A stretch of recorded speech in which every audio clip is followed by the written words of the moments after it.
Hello and welcome to episode 8 of Roadkill Entertainment's Video Village podcast. I've got my buddy Mike here again with me today. Say hello, Mike. Howdy. And today we're gonna have some fun. We're gonna talk about like movies and how they affected our lives and like our early cinema years, what movies we started watching when we were kids and went to the cinema, and we both worked in movie theaters, so it's kind of a broad topic, but we're gonna have a lot of fun with it, and we're gonna talk about our life. Well, I don't know what it's cinema life. The evolution of the cinema. The evolution of the cinema through our lives. Here we go. Yeah, that's it.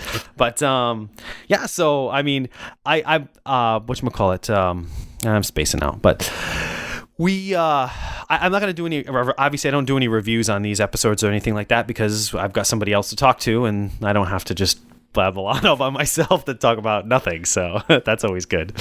But yeah, so Mike, anything, well, you know, we can talk about if there's anything new that have you seen anything new in the past couple of weeks that you'd like to talk about that you found interesting? That's a good question.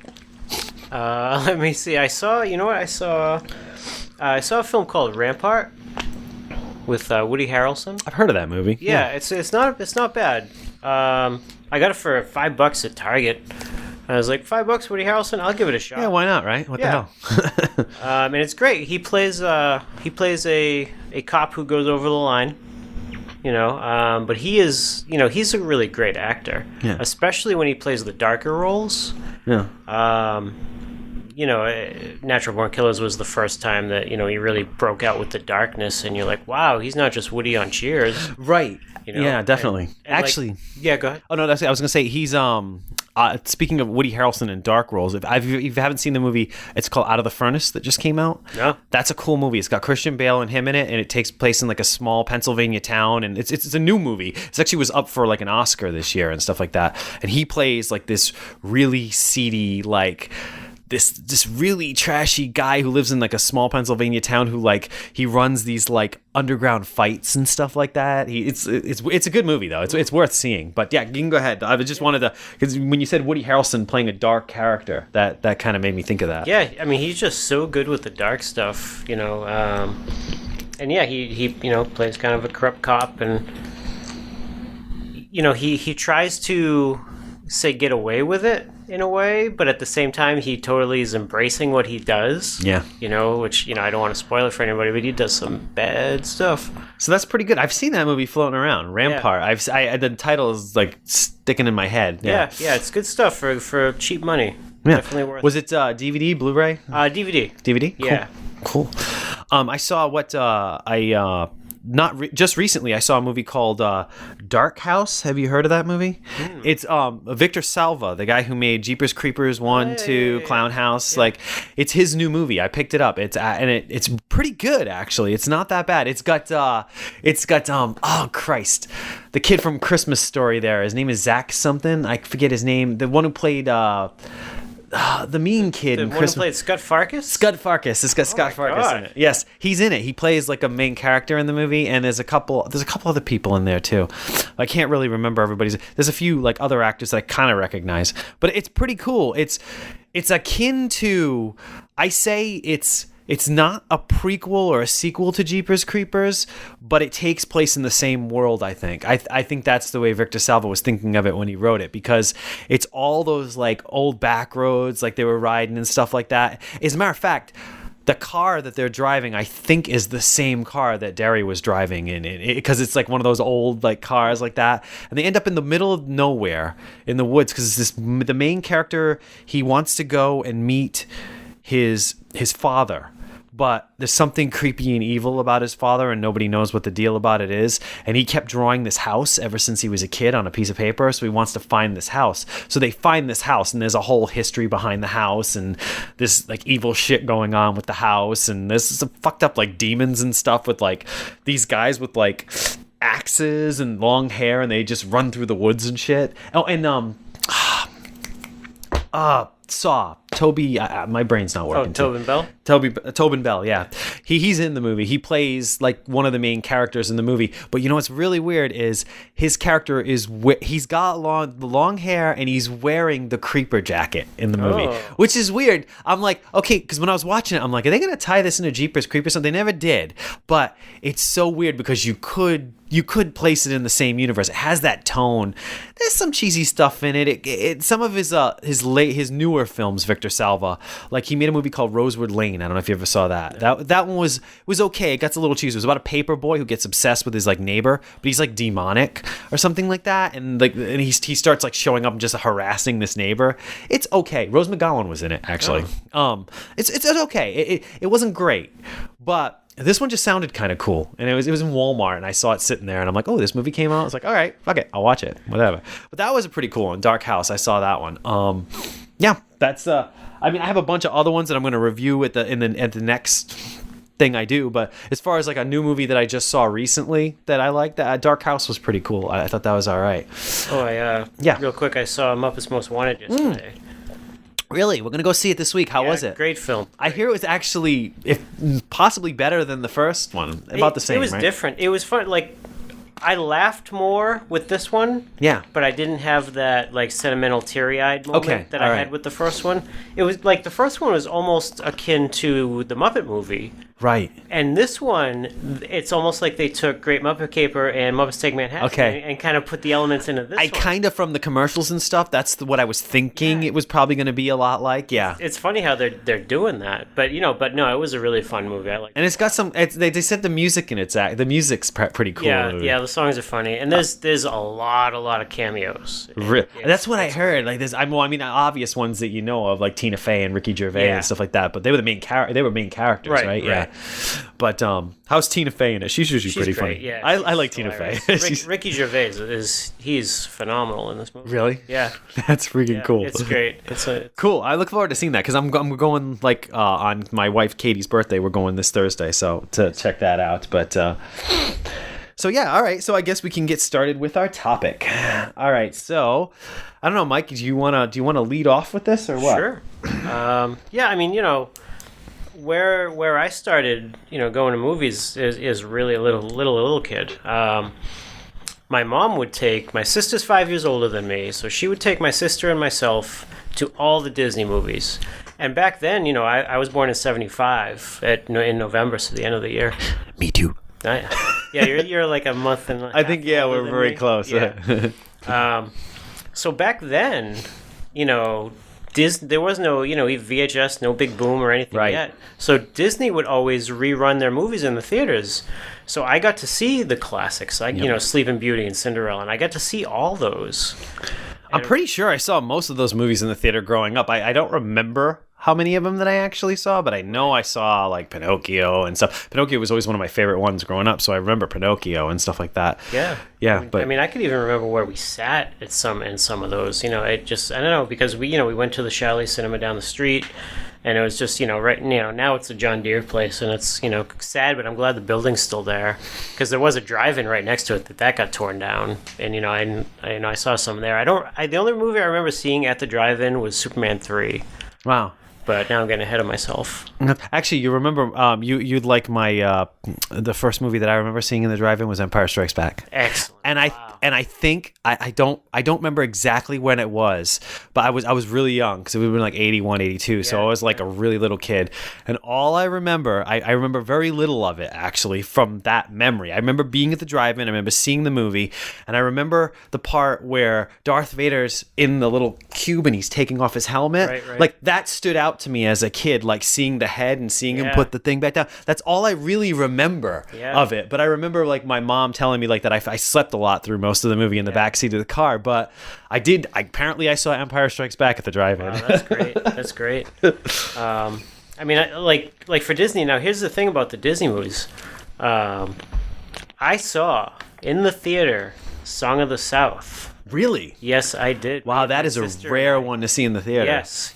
Back, before there was some outrage about it, I got to see it in the theater. And it was what it was. I was what, like 4 years old. I didn't understand. I just like, oh my god, this rabbit's in trouble, Right, yeah. So all that went right over my head. I'm not sure if I've ever even watched the movie. I know I have a copy of it because it's really hard to find, and I have like a bootleg of it somewhere. But I'm not sure if I've ever sat through the whole thing or not. Yeah, I don't know. It was one of those like kind of like Pete's Dragon where they mixed the live action and the animation. Yeah, that's what it looks like. Yeah. But yeah, I saw that, and like that, that was like what I would go to. I would just go to the Disney movies, with them, and then occasionally it would be like a whole family thing, like Superman 2 and 3 we saw as a family. I saw Superman 2 twice actually in the theater, which was great. That was always one of my favorite ones growing up, Superman 2. I had the book. Did you have the book? Like it was so beat up. I don't even know where it went. I guess. Do you know how they used to sometimes come out with these like almost like magazine, like kind of like souvenir booklets for like movies when we were kids, like the Indiana Jones stuff and stuff? Well, it was big. It was like the size of a Life magazine, and it was for Superman 2. And I had this like magazine booklet for Superman 2. Yeah, you know what? If that thing was in good shape, it'd probably be worth so much money. It's probably, if there's anything left of it, there's like a few pages in a box somewhere in my parents' house. But it was falling apart. I know that. I know, like after the Disney stuff, the first, and here's my story for this movie too. The first movie that really, really resonated with me as a movie experience was Empire Strikes Back. Empire Strikes Back, yeah. And that came out in May of '80, so I was, 4 years old. Yeah. So, and the fact that I have so many vivid memories of that, really shows what it means. It's weird because, like, being that young, it's the same thing you said. Like, I remember it a little bit, though. There's something about it I remember. Like, I think I remember some of, like, the, like, in my brain, for some reason, I said all I remembered really was the Darth Vader head. But I think I remember a little bit of, like, the Cloud City sequences. Like, I kind of see that, like, I can see, like, the movie theater screen, like, the drive-in screen, and that, like, that white hallway with them standing there when Darth Vader stands up and everything, like that section of the movie, I mean, that was the first movie we had to wait in line for, and the line at the chalet, it was a small cinema, so the line was outside, so we waited in this big line, and we're like, wow, and like the excitement just was building, and then we got in and they had lobby cards up. And, you don't see lobby cards anymore. No, you don't. It's kind of a lost art. I actually miss it. It's a cool thing, actually. Yeah, like they had them all up, and I'm looking, I'm like, wow, this is about to happen, now it's an event. Yeah. And, like, and then we watched the place was packed, and, like, when Luke's stuck in the ice and he pulls the lightsaber out, I'm like, that's amazing, my favorite sequence of the entire Star Wars saga is what you mentioned when Vader, tricks them on Cloud City. Yeah, right. And he can repel, he uses the Force to repel the blast. I'm like, right, yeah, when he shoots, the most amazing thing. But the best memory I have from that is that whole, the Vader revelation, being his father. It totally went over my head. Yeah. But the part that didn't go over my head was when Luke got his hand chopped. Yeah, right. The hand chopped off sticks with you as a kid. It always did. But at 4 years old, I didn't know my right from my left. I just knew that it was called right and left. Yeah. So my biggest concern with what happened wasn't that Luke's okay or any of that. I went to my father and I kept going, was that his right hand or his left hand? I just kept saying, I must have been so annoying to the people around who were so it's his left hand. Into it. Is it his left hand or his right? No, it was his right hand. It's his right hand? Yeah, okay, yeah. So, I was going to say, like, what is it now? You got me thinking, is it a right or left hand? Yeah, because it's his, like, fighting hand, kind of. Like, his, Yeah, but I mean, like, I was a Star Wars fan because, it had come on TV or whatever, the first one. But, like, Empire Strikes Back it made me really understand the movie-going experience. I don't think, it's interesting because we're talking about, like, we grew up in the 70s, both being born in 75, and our main, what we remember the most from probably is the very early 80s. That's the stuff that we remember seeing movies as a kid, probably like 80 to 85, or like the years that really kind of formed us as, like, movie lovers. I would think anyway. But I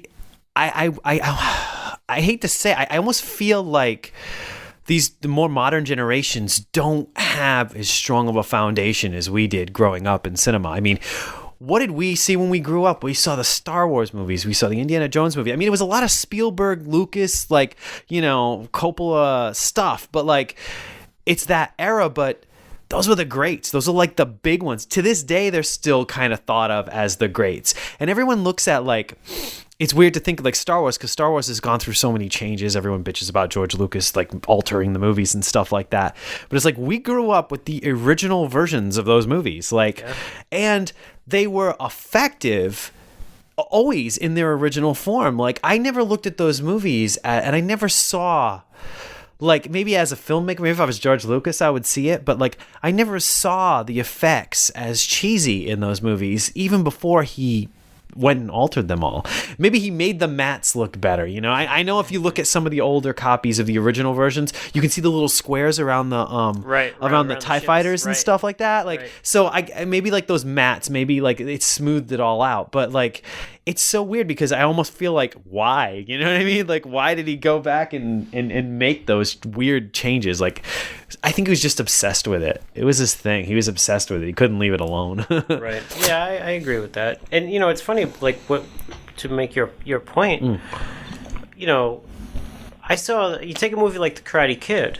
Right, there you go. Which, I saw that twice in the theater. Me too. I don't know about twice. I mean, I know I definitely saw it in the theater, though. Yeah, because that was the good thing about having my sister be 5 years older, is sometimes I would have to tag along with her friends. That's cool. So they're like, well, we'll go to the movie. I will take your brother. So I got to see these movies again. That's awesome. But you take that movie, and then you take the remake of it, and, you know, are the kids who saw the remake going to remember that as fondly as we remember Karate Kid? Well, that's what I'm saying. Like, it's funny that you bring up Karate Kid, because that's another one. Like, that's one of those movies that I've literally had to defend to people until the remake came out. Now people are aware of it again, but before the remake, I would literally have to defend that movie. Like movies like Footloose, I was a huge fan of. Okay, I defend these movies to people and be like, go back and watch them again. They're a lot better than you remember them. Like, they're well-made dramas on top of being just kind of a fun spectacle movie for its time period. Right. Yeah, there's dated elements, but there's always dated elements, you know. But I like those dated elements because that's the era that I grew up in. So for me, it just brings me back, you know. And I kind of like, sometimes I find myself like wanting to like live in that time period again, you know. Like I watch just movies from the 80s all the fucking time, and I feel like I'm back in the 80s, you know what I mean? But no, the Karate Kid was a big one for me. I was always a huge fan of the Karate Kid. I don't know, and it was good. I mean, Karate Kid 2 is okay. I don't remember 3 that well at all, like, because I haven't seen it in a long time. Like, that's what I got the Blu-rays that came out not that long ago. Well, a couple years ago. But they didn't do 3 for some reason. They only did 1 and 2, and they didn't do 3. So I haven't seen 3 in like years. But is 3 still Machio and Pat Morita, right? Yeah, Machio. Yeah, because that, you know, Next Generation. That's the girl. Swank one. Yeah, I never saw that one at all either. But our generation was like Spielberg. That was big in our generation. Steven Spielberg was like the name for our generation, I think. Yeah. Definitely. Yeah, which is funny because I don't really like him as much as I, you know, as a kid I saw all the stuff he put out. But looking back, I rarely go back to the Steven Spielberg films. Really? Yeah. Which is funny because I have like a Steven Spielberg boner, so. Wow, all right. I was like obsessed with Steven Spielberg for quite a few years. I mean, I never saw E.T. after I saw it in the theater. And really? I loved it in the theater when I was a kid, but for some reason I've never watched it again. I don't know what it is. I have very fond memories actually of like that's one I remember well because it was released a couple of times. So I'm not remembering the initial 82 release. Maybe I'm remembering like a year or two later and it came out. My parents brought me to it, but I know we saw it when it first came out and then we went and saw it again. And I remember being in a packed theater, like watching E.T. for the first time, and it was like an event movie. It's different now though because people go to movie theaters with their like cell phones and people are disconnected from what's going on. But when we were growing up, you went to a fucking movie like E.T. or like a big movie like, you know, like Star Wars, Empire Strikes Back or something like that, and the audience was captivated by the movie 100%. That they were in there to watch the movie. They weren't in there to play on their cell phones. They weren't in there to like I mean, they were there for the movie. Right. Like they would pack out theaters. Like opening night, theaters would be like they'd be cutting people off outside, and people they'd have to wait till the next show to get in. That doesn't happen too often anymore. And movies would play forever.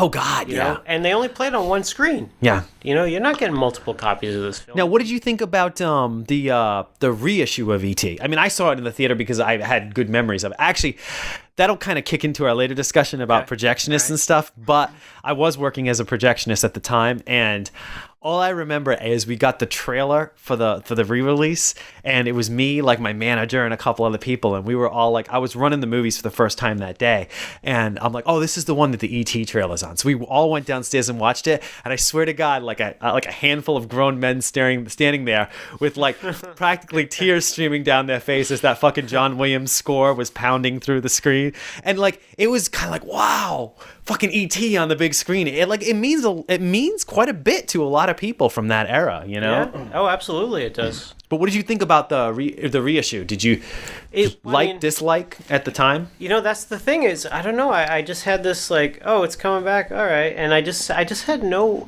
interest to see it. I have more interest to see it now. I don't know. Did you ever see the reissue with the extra scenes and the fixed stuff? No, yeah, with the no guns. With the no guns, that was the 2002 version. That was the one that has no guns and it has a digital ET, which I was a little bit weirded about. No, I mean I saw it in the theater in '82 and never again. I'll tell you, I love how. It's funny though. Steven Spielberg of all people, when the Blu-ray release came out like a year or two ago, he specifically went back to the '82 version and said he was forgetting that the 2002 version ever existed. He kind of saw the era of his ways. I think he was sucked in by Lucas there. Right, like he felt the Lucas bug. He's like, oh, maybe I should fix this or maybe I should adjust this. And then he kind of saw, well, no, I just want it to be the way that it was when I originally made the movie. So the only version that you can get on Blu-ray that exists is the 1982 theatrical cut. That's good. That's the original version of the movie. Wish they did that with the Star Wars movies, but that's another story. Yeah, I mean, at least they're on DVD. I mean, I want to watch E.T. again. It's just... like, and you know what really kicked it in is I saw Dee Wallace at Monster Mania a few weeks ago, and she had a picture of her with E.T. behind her, but E.T. looks really creepily like Michael Jackson. It's so he does scary. The face, doesn't he? Yes, but totally. Despite that, I still would like to check it out again because I think I'm missing. You know, I want that magic back that I felt in '82, and I don't know why it disappeared. But I'd like to. You know, it did kind of like, and I can honestly say I've always been a big fan of. I've always loved the movie E.T. There was a period of time where, when during the VHS era, when E.T. got released on VHS for the first time, and this was late in the game. Like this didn't come out like when VHS first started. This was like when we were in high school. It finally came out, and I don't know if you remember, they had the tapes had like green. They were actually green, videotapes. They made a big deal out of E.T. coming out, and they're like on. And at that point, it became like this like mini little phenomena again because everybody had it on VHS, and it was like the overplay syndrome. Like at that point, it became like, okay, well, I loved E.T., but I'm sick of hearing about it. Yeah. Everybody's talking about it all the time, and every time you go over somebody's fucking house, they have the videotape and they're playing E.T. It's like I lost that magic. Yeah. But I can honestly say that when I saw the 2002 version in the theater, it kind of brought the magic back, even though I was a little skeptical about the changes. But seeing it now, like the Blu-ray version that exists now, where it's the 1982 original version in good quality, like just watching that version again kind of brings the magic back to that movie. Like, I don't know. It's definitely worth revisiting if you haven't seen it in years. I got to check it out again. Do you have it? No, I don't. Oh, well, I can rectify that. All right. I will rectify that situation. Cool. And we're not talking about piracy. No. No. we are not pirates. Hardy har har. I am no pirate. Jay gets 2 copies of everything. Yeah. But yeah, okay. So we can keep going with the movies as kids and stuff like that. I mean, we're all over the map, but it's just kind of fun. It's a good talk. One of the best stories I have from the cinema is when I got a little bit, was like 84, I believe it was. So I'm a little bit older. And we kind of splintered in terms of like doing family movies. Like we had done Return of the Jedi. I think that was the last family one we did. And again, you know, I was mesmerized by that too. I didn't mind the Ewoks because I was 7 maybe. Right, as a kid, it's not like... Yeah. I actually liked the Ewoks when I was a little kid. Maybe if I look back on it now, I go, okay, yeah, a little fuzzy creature. Yeah. You got a little childish in that. But it's still, they're not terrible. No, not at all. I mean, you know, and that whole first reel with the whole Jabba thing, that was unbelievable. That was great. Filmmaking, man. But we kind of broke off a little bit because if I was 9 in 84, 8 going on 9... You know, my sister was starting to be a teenager, so we kind of stopped, you know, hanging out so much. But I would go to the movies with my dad, and we would bond over the Rocky movies. Cool. We saw 3 and 4 together as father and son. That's awesome. I think those were the only 2 movies we ever saw as father and son at the theater. That's awesome. But yeah, we saw them. And then my mother, it was great how this happened. She took my sister to see Risky Business. Yeah. I couldn't go. Right, because we were too young at the time. Yeah. Just the fact that my mother took her, and she was probably like, 12 or 13? Right. See an R-rated movie? Yeah. That's, cool mom. Different era, though. Like, it was. We did that back then when we were kids, but we started watching that stuff at a younger age. We did, yeah. So I couldn't go to that. So my mom was like, well, I'll take you to a movie, whatever, and that's great. So she's like, you pick the movie, I'll take you to it whenever. So I held her to it, and I wanted to go see Gremlins when that came out. Oh, yeah. I saw Gremlins. But I didn't. Oh, you didn't see it? She wouldn't let me because the news infiltrated her mind, and they said that there was some news report had that there was a really scary sequence for kids. So she just took that as Bible. She said, well, no, you can't go see Gremlins. It's too scary. She's like, pick another movie. I said, okay. So Muppets Take Manhattan comes out. I said, that's my replacement movie. I want to go see that. And we saw that, and man, what an experience that was. Oh, man, I remember seeing Muppets Take Manhattan in the theater, too. For me, it was it was my grandmother. Like, as a kid, I remember being... She used to watch us because we lived in, it was like a 2-family house, and my parents and us, we lived on the top floor. My grandmother and grandfather lived on the bottom floor, my dad's parents. And my grandmother, Janelle, she used to end up watching us like when my parents were working and stuff. So she'd come upstairs and she'd watch us for a while. She used to, and she's the one who got me into movies because she was like the movie buff. Like she had my aunt had cable and she used to record everything off cable. So my grandmother had a bookcase on her wall with full of videotapes. And there was 3 movies on each tape. And they were all recorded off HBO and shit like that. So it was like a library. You could go down there and go, what's this? I mean, a lot of movies I saw for the first time, like Risky Business, Nightmare on Elm Street, because she recorded them and they were just sitting there. And I'm like, what is this? And I just pulled it out and watched it, Wow. But she was the one that used to bring me and my sister to the movies all the time. And I mean, I saw so many movies with her. I remember going with my family a few times, when I was younger, like my mom and my dad specifically for E.T. and stuff like that. And some of the Indiana Jones. No, that wasn't my grandmother, but she used to take us to the movies all the friggin' time. The big year I've realized later in life, the big year for her bringing me and my sister to the movies was definitely 84, because all the movies that I remember from that era, Ghostbusters, Indiana Jones and the Temple of Doom, those were the movies that I remember going to see with her in the movie theater. I think movies I even saw like Space Hunter. You remember that movie that it was 3D or something like that with Molly Ringwald in it and stuff? I barely remember the movie, but I did see that movie in the movie theater. And I saw Gremlins, and I saw you just mentioned something and it made me think of it. We were talking about Gremlins, I know that, but I saw a ton of movies from that era, and she used to put Karate Kid and those movies. She used to just bring us to I've said it to my wife before, Katie, and she's like, Jesus Christ, did she take you to go see every movie? Because we watch a movie, I saw that movie with my grandmother.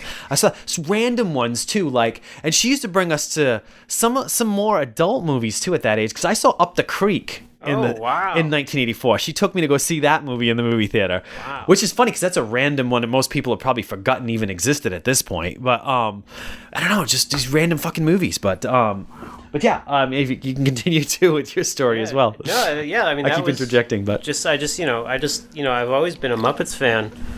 Muppets Take Manhattan. I saw that with her. That's why that was what made me think of the whole thing. But I'd never seen one of the movies in the theater. Yeah. And so this was, and I didn't know at the time, but that was my last chance for a long time to see a good Muppet movie. Yeah, right. Yeah. So I was really happy. I felt like I love Gremlins, obviously. Of course. But I felt like I won at that one because I like, Muppets Take Manhattan is to me a better memory.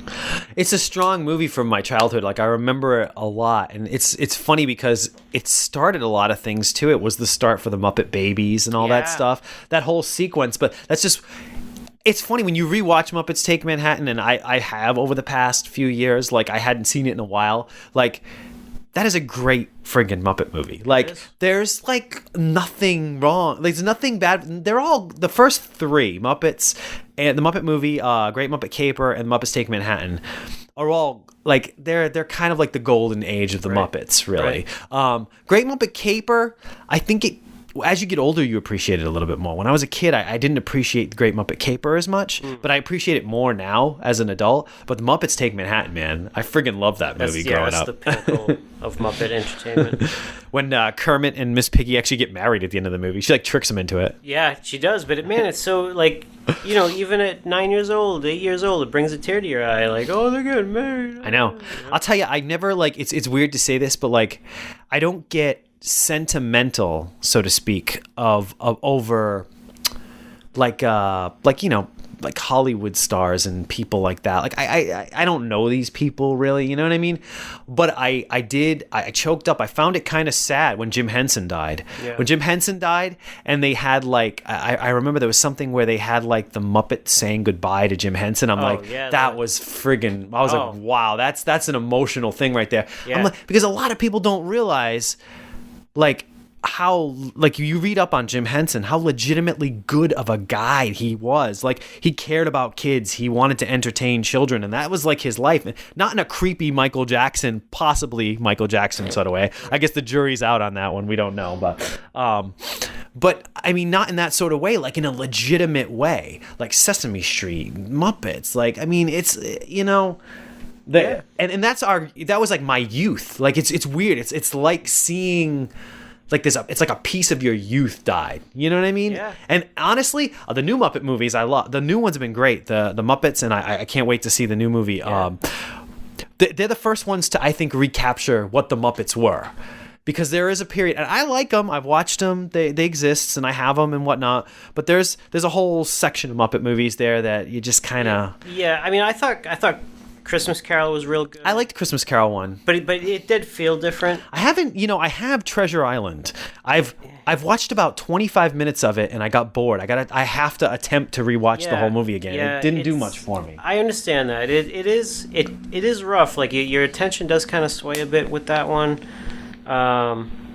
And then, then they stopped with the theater movies and they were just doing the TV ones. Yeah, which I've never seen. I don't have any of the TV ones. I have like Muppets in Space. I actually liked Muppets in Space. It was okay with Gonzo. But I didn't see that until literally like 2 years ago. Yeah. Like I didn't see that when I was younger. You know what I mean? Nor did I. They did Muppet Wizard of Oz, which people hate, but I think it's not bad. I've never seen that one. No. That was a TV movie, right? Yes, it was. Was that a TV movie? Yeah. I will give you my spare copy. Yes, yeah, give me, yes, thank you. But actually, it's a very Merry Muppet Christmas movie. I had to say that. That's a long time. That's the other TV movie. That's great. That's when they started to get back on track. Oh, see, I don't have that one or the If It Was About Us. Those are the two TV movies that they did. So I think you may have to give me your spare copy. Yes, because man, Very Merry Muppet Christmas movie is phenomenal. Oh, okay, cool. Yeah. I've seen that one floating around in the stores, but I only ones I have are the theatrical ones. I didn't. But yeah, I mean, so okay, so we're in the mid 80s basically at this point, and that's like our largest memories of like going to the movies and stuff. And what was we can twist the subject matter over a little bit. What was your first for horror movies? What is your first horror movie memory? Because I'm a big horror movie fan, but when I was younger, I wasn't that big into horror movies. Like I was, obviously I couldn't go see them. Right. But like my mom showed me Exorcist when I was, I think, 8. Wow. Too young. That must have fucked you up as an 8-year-old. I had a freak out because I was sitting right next to the TV because I'm hardcore. Yeah. And man, when she spun her head around, I jumped in her lap. I cried my eyes out. It was unbelievable. And there was just a sense of like, because of the religious aspect of that movie. Personally, I'm not a heavily religious person now in my older years, but I grew up in a religious family, like the Catholic religion and all that stuff. Yeah. And I went to church and Catholic catechism and all that stuff. But but there was just that thing where it's like, this movie is evil, right? Because it deals with the devil. You know what I mean? And it's like. And as a young kid watching that movie, because I didn't see that movie till I was maybe like 12 or something like that. But like even at that age, maybe like it was more like 10. I was probably around 10. At that age, it was just there was heavy stuff. Yeah, like heavy now. Like wow, my mother actually tells me she doesn't like to watch that movie because it's just too dark religiously and like for her. I mean, Yeah, I couldn't watch that again for a long, long time. That movie fucked me up, and all I saw was her head turn around. The rest of my head was buried for the rest of the movie, and, my mother tried this thing where she would go, okay, I'll tell you when to look and when not to look. So I look, and as soon as I look, there's something crazy going on. So I'm like, you lied to me. So I just wouldn't look, the rest of the time. I couldn't watch that movie again for years. Yeah. And then I finally did... When DVD first came about, that was one of the first DVDs I picked up, and I watched it, and I was okay with it. But then I, again, go back to the topic of the movie theater itself. I saw the re-release in the theater. Did you see the movie in the theater? It was pretty powerful in a movie theater, I thought. It was, because I'm watching, I'm like, how am I going to deal with this movie? It scarred me so much. I was thinking, I had like PTSD, Exorcist. You kind of didn't want to watch it, yeah. Yeah. And then I watched it, and of course, I think I know what to expect, but it had the extra footage. It had the spider walk. Oh my God, that spider walk in the movie theater when I first saw it was a shock and a half. And I had all those old fears came back again, and I was terrified in that theater. I've actually, look, when it first came out, like the version you never saw, it was called. Right. When that first came out, like, I thought like that I actually kind of thought that I liked that version better than the original version of the movie, but I've actually kind of reverted back to liking the original version of the movie. I think the ending is stronger in the original version of the movie, although I like what they did with it. I appreciate what they did with it, and however, I do find now looking back on it, although when I saw the movie, my experience with The Exorcist in general, I saw when I was a kid on videotape at home. Yeah. That's how I originally saw it, and it freaked the hell out of me. But I saw it in the movie theater when it came out. It was around 2000. Actually, it was 2000 when the movie came out. Yeah, it was. Because at the time, we had gone. I was in that band. I was in a band called Room 18, and we went to California. The first night we got to California was the night it opened in the theater, and we were friggin' wiped, man. We had flown like 8 hours on a plane, and we were half asleep. And my friend Tony's like, "Oh, we got to go to the movies." Like, so he took us to Mann's Chinese Theater so I saw The Exorcist, the re-release of The Exorcist and a man, I don't know, if you obviously probably never been there, but like the fucking screen at Mann's Chinese Theater is huge, and it curves a little bit on the sides, so it kind of has sort of a cinemascopy thing going on, and it was a massive screen and really good sound system. I mean, it's like state-of-the-art projection. Like, if you go there as a projectionist, like, you know that they care about what they're showing in that place. So I saw the reissue there, and man, it was like, I was so tired because I hadn't slept in it, but we were like floating in space because we were half awake, half asleep. And I watched this movie in the movie theater. I was like, holy crap. It scared the crap out of me seeing it in the theater, especially in that state, kind of like in and out. You know, that thing where you've been up for like almost 2 days and you're trying to stay awake, but like, you're like, I'm going to stay awake because I'm seeing this movie at Mann's Chinese Theater. Weird story, a little off topic, but you'll find this interesting. That night that we saw the movie at Mann's Chinese Theater, when we first walked in, there was a guy standing there, and I'm like, that guy looks really familiar. And I'm like, who is that guy? It was Tony Todd. It was Candyman. Oh. But he was in front of us, and there were these girls getting snacks at the snack bar, the snack stand, and they turned around. See, we didn't say anything because I didn't want to approach him. I was a little like, me and my buddy Peter were like, that's got to be him. And they turned around and they asked, are you the Candyman? And like, and he actually said no to them. He said no. He's like, no, that's not me. He did not. But he then proceeded to sit in the far corner of the theater all by himself, where like, and it was like a big theater, and he was way up in the fucking left-hand side all by himself. And when he left, I got a good look at him. Yeah, that is totally Tony Todd. He just didn't want to be bothered that night, but there's no mistaking that guy in person. He has a look, you know what I mean? And so I'm like, wow, that's Candyman. Candyman went to go see The Exorcist right in front of us. That's great.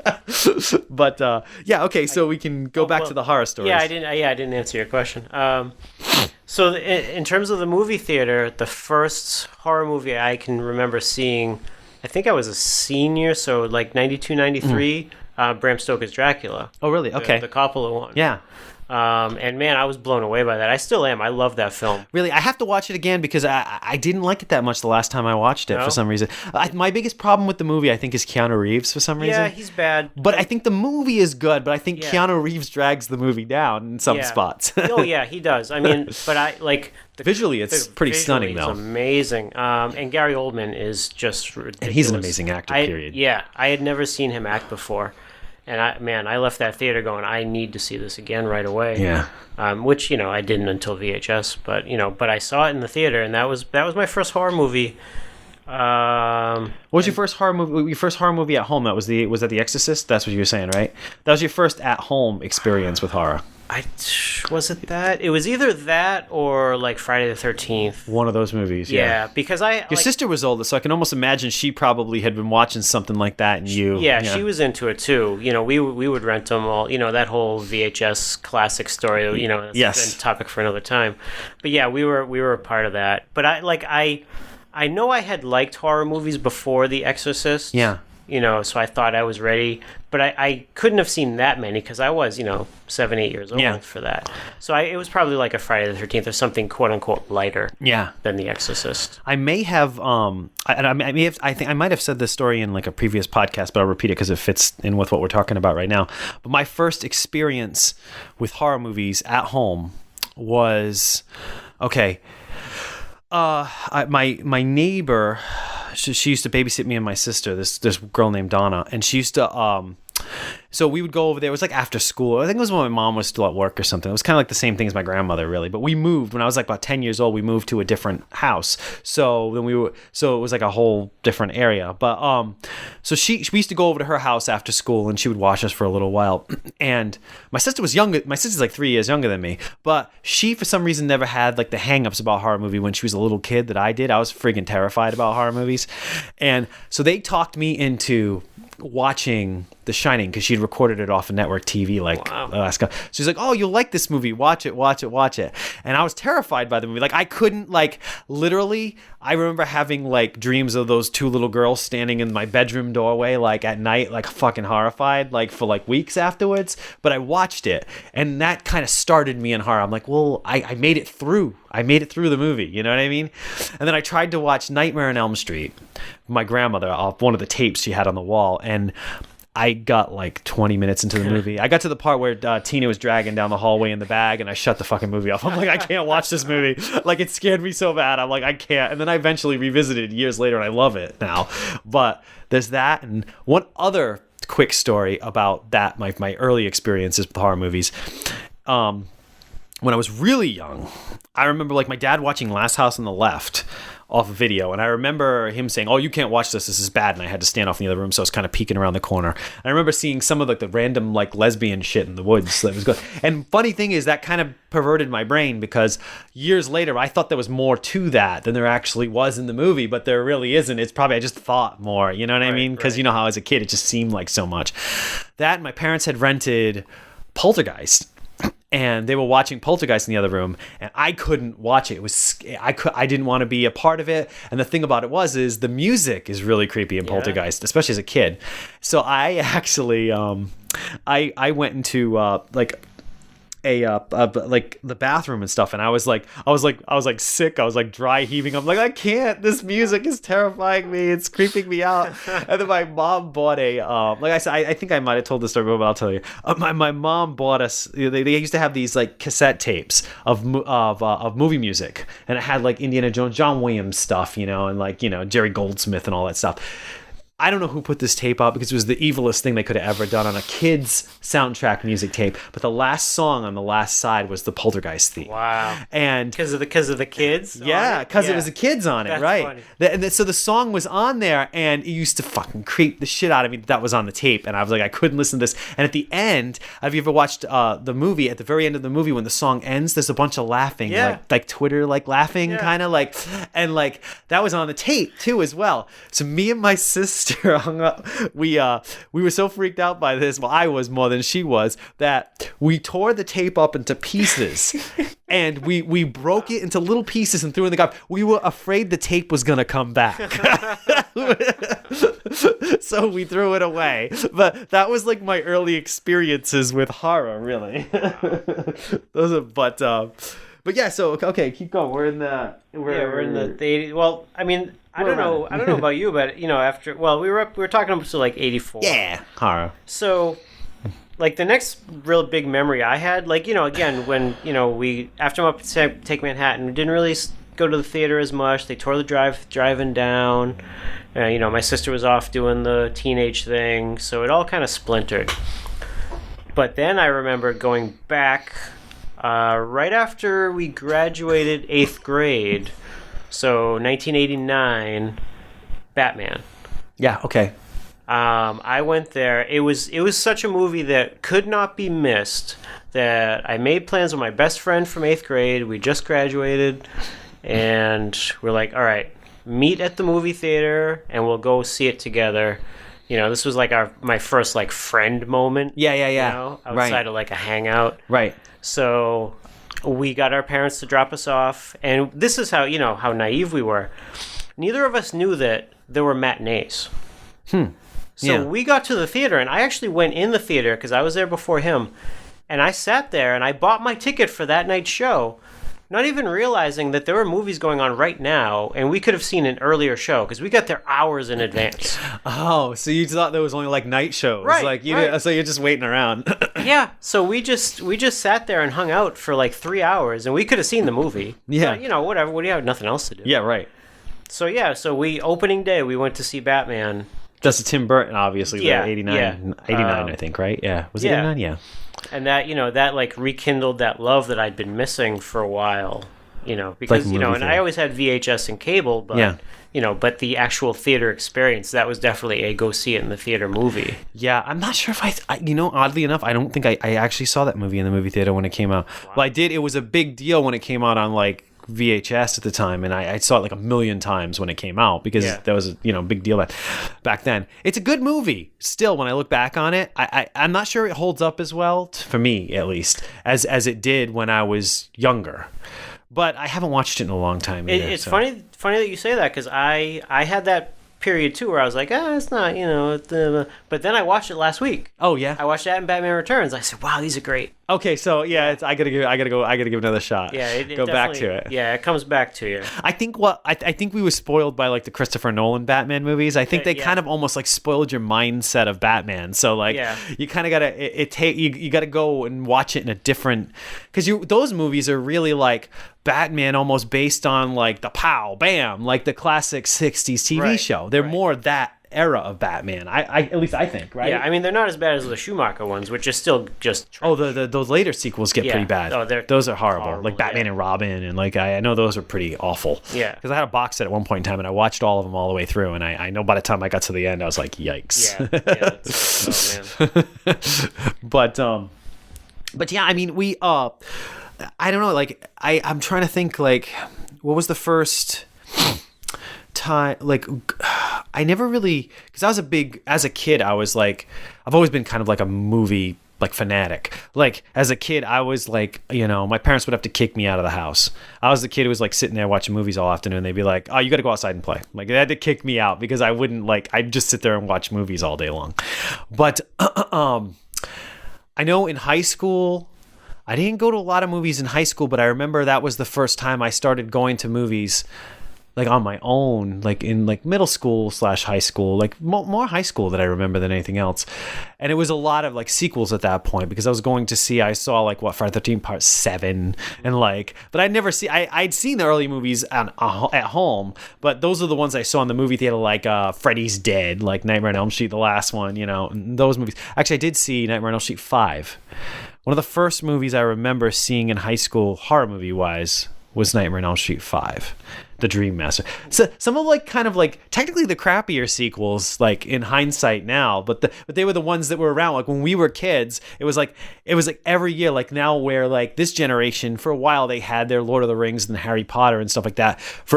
As far as I remember, for us growing up in high school, every year it was a new Friday the 13th movie and a new Nightmare on Elm Street movie, right, for like years. Right. Like, and like that was what you would, there's a new one coming out. We're going to go see a new Jason movie, like a new, and even back then we didn't call them Jason movies. It was like, to me, I never called that came later. People like the Jason Association. It was always like Friday the 13th, Friday the 13th, right? Yeah, right. The Jason Association came later, like, but because we had respect for the franchise, not just the character. Yeah, because we grew up going every year to see another one. Right. Well, at least for a while. I mean, I know that's the way it was before before me, basically, and then like I kind of picked up later in the game. But my buddy Pete, like he started at like Friday the 13th Part 3 or something like that when he was pretty young. His dad took him to go see it, and then because that was in 3D. No, he didn't see it. I don't know if he saw that in 3D. I don't know, something like that.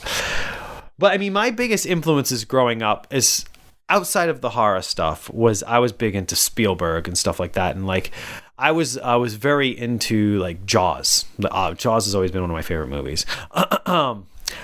And that movie I've seen a freaking bajillion times, although I don't remember ever seeing that movie in the movie theater. I think I might have seen Jaws 2 in the movie theater. I don't remember. I probably could be thinking that I did and I didn't. My grandmother, my Mime, my grandmother, my other grandmother, my mom's mother, she had... This is a long time ago. This is almost like VHS. This is talking about like formats and shit like that. This is before it was even big. She had a Laserdisc player like in the early 80s. Like before I had mine in like the 90s. And this is like before.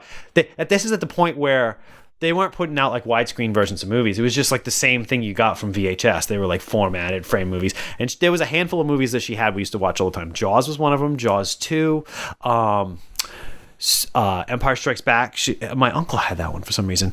And we used to watch this movie called The Electric Horseman with Robert Redford, which I actually really liked that movie still, with him and Jane Fonda in that movie. But those are I remember watching those movies. Oh, and Mon Pa Kettle movies. Do you remember those movies?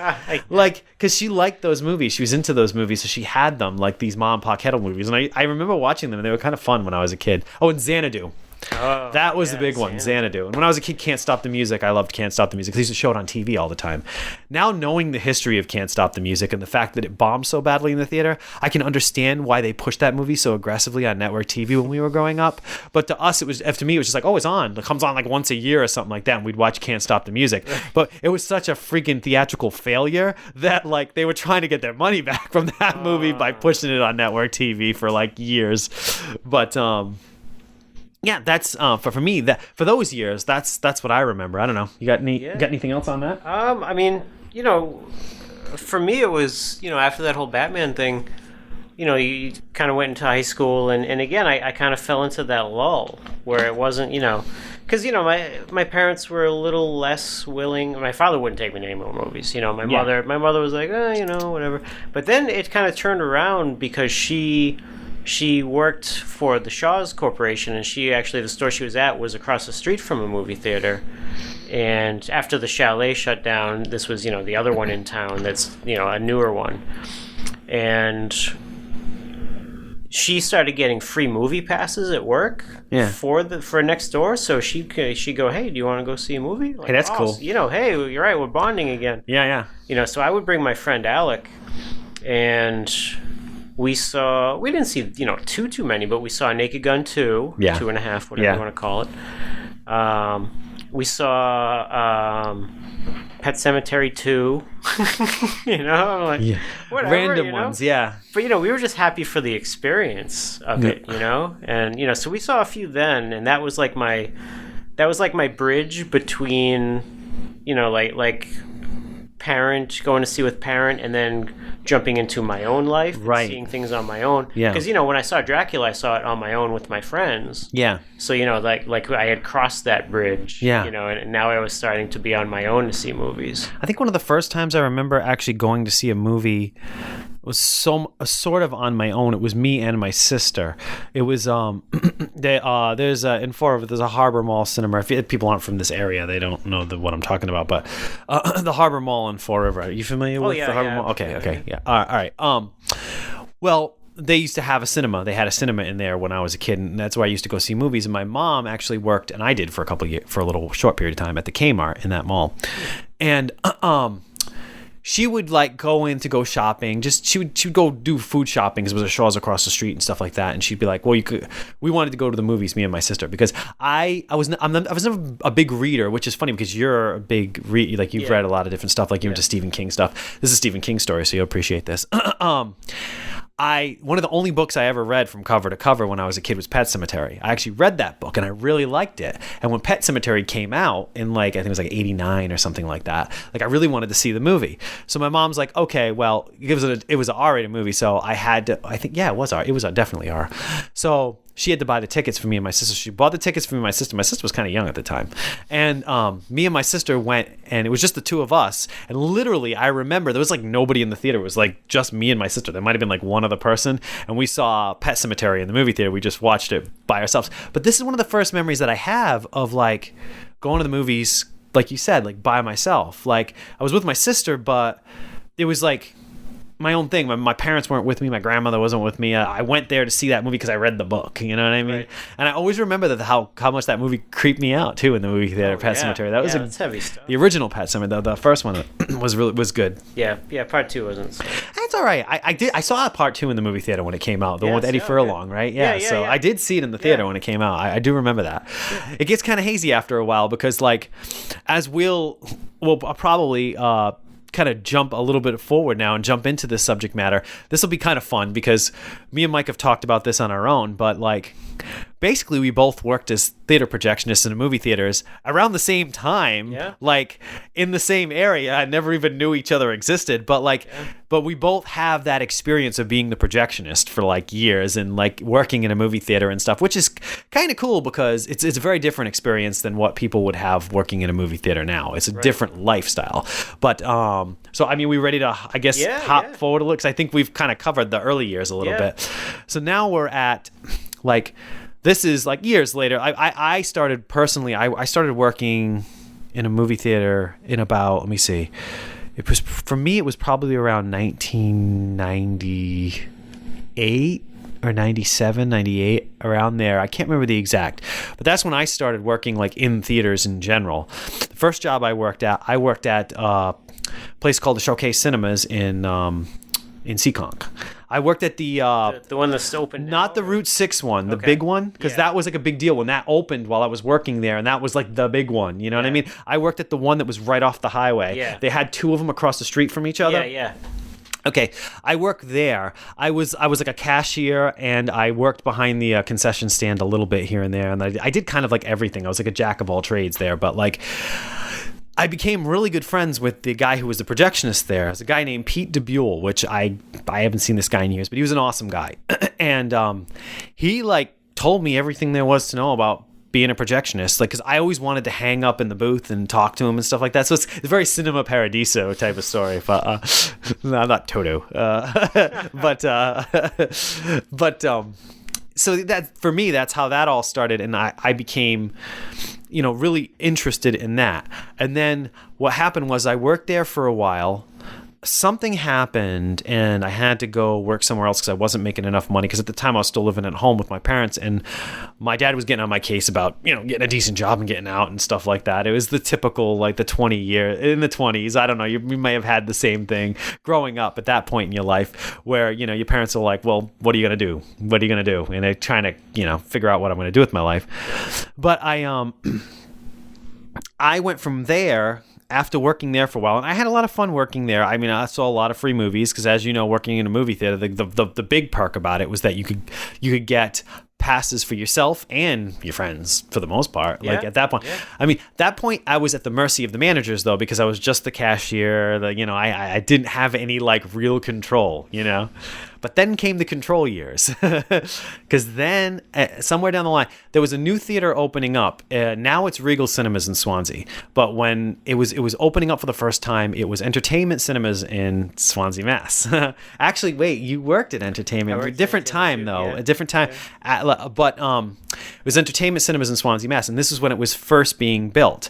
So I went down there because I had been working for a real asshole and I didn't want to work for this guy anymore. So so I had been applying everywhere, and I got like an interview to go to this place, and I showed up, and at the time it was I don't know if you remember the managers very well, but there was a guy named Brian Haney, and there was another guy, and Joe something was like his, I don't know, they were just like friends that like knew each other, and like Joe kind of worked as like a district manager kind of thing, and there was Brian, you might remember who I'm talking about. You would, nobody else knows what I'm talking about, but they were like they ran the theater basically, these guys. I don't know if they were related to the owners or whatnot, or sons or cousins or whatever, but they were the guys in charge of the theaters when you were there.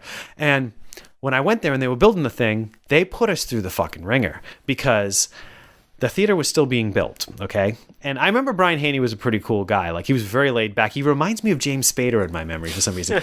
Does that make sense? Yeah. It almost feels like it was like a James Spader for some reason.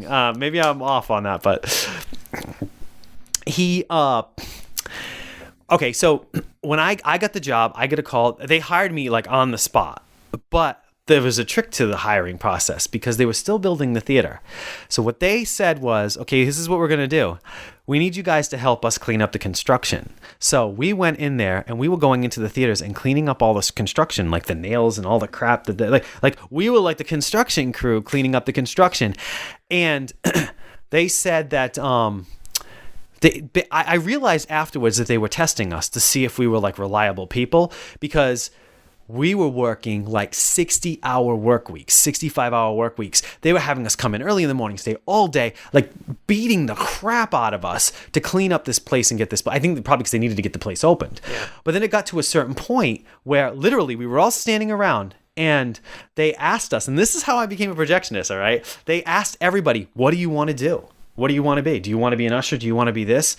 And I said to them, like I want to be a projectionist. Like, that's what I want to be. Like I'm like, wow, I can say what I want to be. All right, fine. I want to be a projectionist. And they're like, do you have any experience? I'm like, I mean, I know how it works. I've never actually done it. He's like, okay, well, Joe will train you. That guy, Joe. He's like, so Joe will train you. And that's when I started becoming a projector. I mean, it was trial by fire, though. Like, they had these projectors set up. Like, they would show me like maybe about 10% of what I needed to know and leave.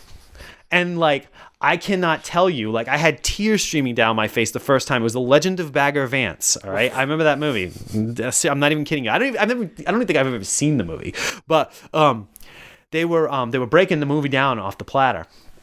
And for anybody who hasn't been a projectionist, like, or whatnot, the way it used to work, for at least for me, there was a projector, and we had what was called platter systems. Like, some theaters run the reels directly on the projector, and they change the reels. They have like 2 projectors. It's like a changeover system, and like one will run the movie. You'll run the first reel, and then they'll run the second reel, start the second one up on the other projector and bounce back and forth. Or I think a lot of those projectionists, what they used to do is they used to have like these 5,000 foot reels where they'd put like 3 reels together and then 3 reels or 2 reels or whatnot. But I didn't work with that kind of system. For me, it was we had Christie platters, actually, is what we Christie, had. The right. Christie, those things were a fucking joke though. Yeah. Those things were a mess. Yeah. And so what you would do is a platter system. There was 3 platters on like a big rack system, and you had like a machine that you'd put the reels on, and it would load the film onto the platter, and you would splice it together on the platter, and then the whole film is sitting there on the platter, so you can run the whole film all the way through. Now, I was using the term breakdown. We used to break down movies because they had to go back to the film studios and stuff like that because they were rentals, so to speak. You'd have to pull the films off, put them back on their reels. Well, I was unaware of the fact. Now, I don't really know why he did this either. Now, thinking back on this was pretty weird. There's a center ring in the middle of the film, the big green rings. For some reason, it wasn't connected properly into the slots on the actual platter. So he was breaking down the film off the platter, and he's like, well, just watch this. He's like, you can turn it faster, just be careful. You might not want to crank it all the way up. I'm like, okay. So I'm going. This thing's going good. I'm turning up the speed. It's spinning. It's pulling off the platters and everything. And then all of a sudden, the whole fucking film just shifts right off the platter system, hit the pole, and fell on the floor. I was shocked, dude. I was like tears start coming down. It's like, and this is all new to me because he was just starting to train me, and I'm like, oh my God. So I had to go downstairs and find him and tell him what the hell I just did. And, to his credit, he was like, holy shit. He was freaking out at first, but then he was like, all right. We'll fix this problem. Don't worry. And we got a big piece of cardboard and we scooped it up off the floor. We got it back up on the thing, and it was a fucking mess and a little crazy there for a while, but I did. But that was my first experience with film.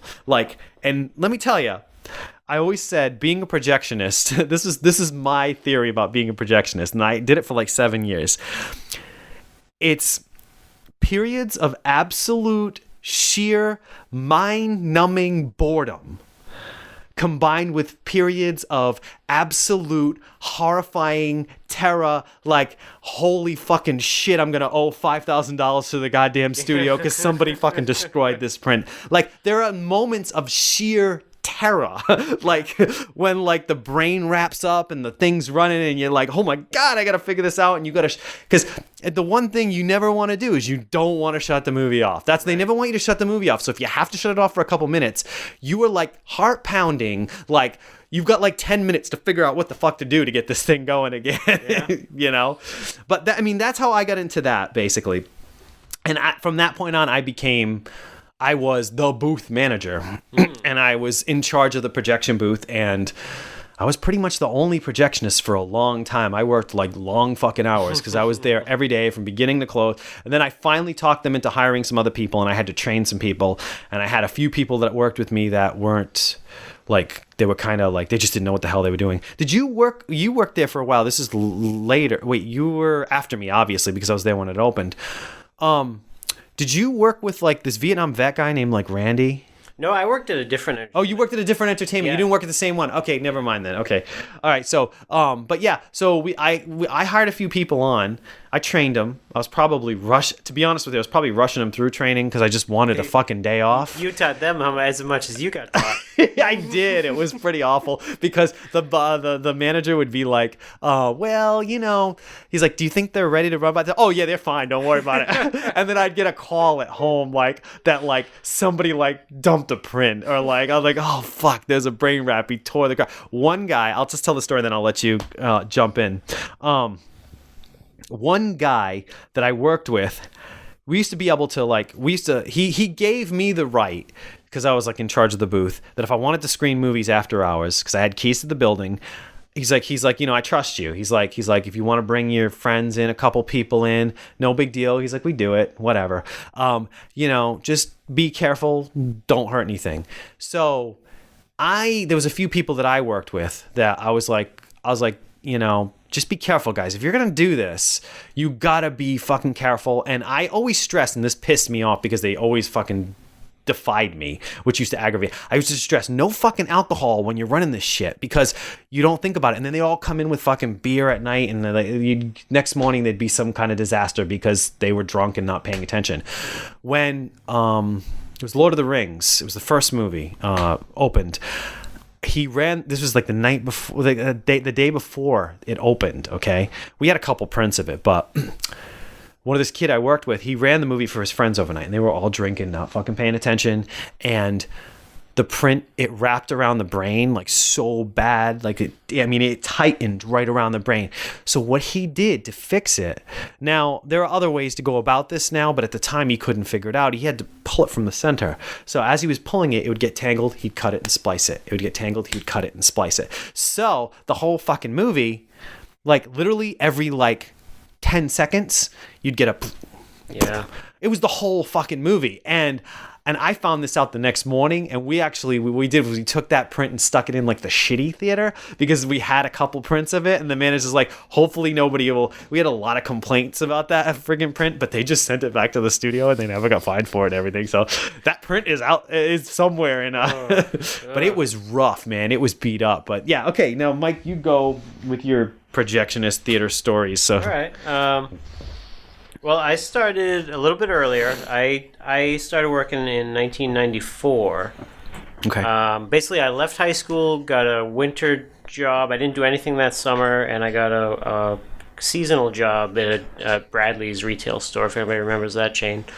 I do remember Bradley's. It used to be in the Harbor Mall. They had one across from Kmart. Yeah, I mean, you know, it used to be a big chain, but, you know, they went out of business eventually. So I only did that seasonal, so it's like February now, and I'm looking for work. So right before this big summer, you know, blockbuster summer as it was, I got a job at the movie theater. And, you know, I started as nothing. I started as ticket taker. You know, it was the theater was established. It was the Hoyt's Cinema in the Galleria Mall here. So, you know, it was the big dog of the area, you know. Yeah. But, you know, I was just taking tickets and whatever, moved me in a concession. So I learned the ropes kind of thing, because the manager there, old guy named Bob, he was, you know, old vet, you know, so he he brought you up right. You know, you learned everything one step at a time. So finally, I'd say by the end of the summer, and that was my first summer there, was the summer The Lion King came out. Oh, wow. Okay. And like The Crow came out. And when I started there, the first movies I remember playing there were Major League, Back to the Minors, I guess, or whatever that last one was. Maybe it was 2, I don't know. Naked Gun 33 1/3. Like, those were the first ones. The first one I saw free there as an employee was Threesome, which I saw with my sister. That was weird.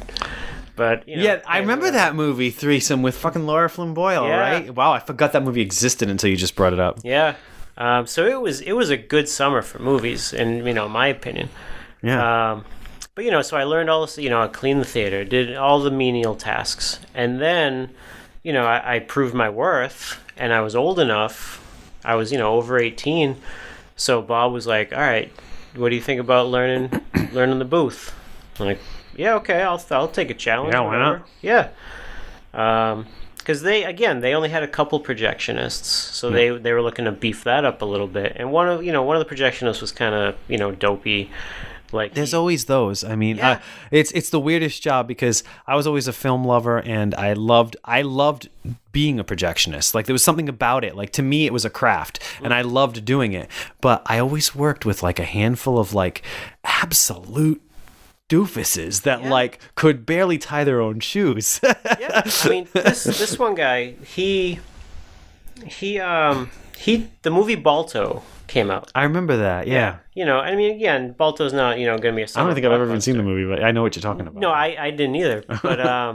But he put the reels on backwards. He flipped 2 reels. Yep, I've done that. So So Balto, I don't know if Balto died or somebody died, but a animal in the movie was dead in one reel and back to life in the next one. So they needed help, so he wouldn't be running the booth too long. So we went to Boston. We got licensed. Everything by the book. I don't know how I passed that. I never had a license, dude. Oh, that I never had test. a license. Oh man, be happy you didn't have to take that test. It was murder. But anyway, somehow we got licensed. But even though I had a license, I still had to do everything. Everybody at that theater, projectionists couldn't stay up there. Yeah, right. We had to clean the theater, we had to sell concession, and then run up and put the movie on. See, that's where it varied a little bit differently from like my position to yours, where it's like I was very adamant because I was the guy in charge of the booth. I pretty much talked my managers into, no, I need to be in the booth at all times.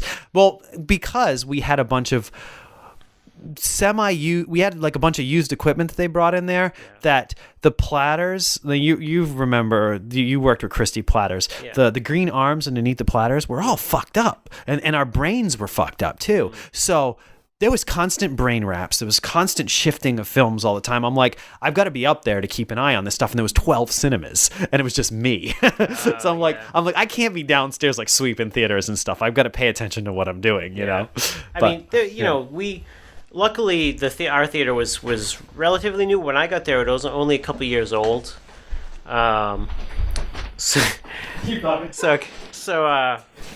So luckily I didn't I had the opportunity to go back downstairs and and help clean and stuff, so I didn't have to stay up unless a bigwig showed up, and then whatever movie they decided to watch, I watched too, because I had to make sure everything was in focus. And I'm supposed to make sure of this for everybody, but you know how politics are. Oh, I know how it is.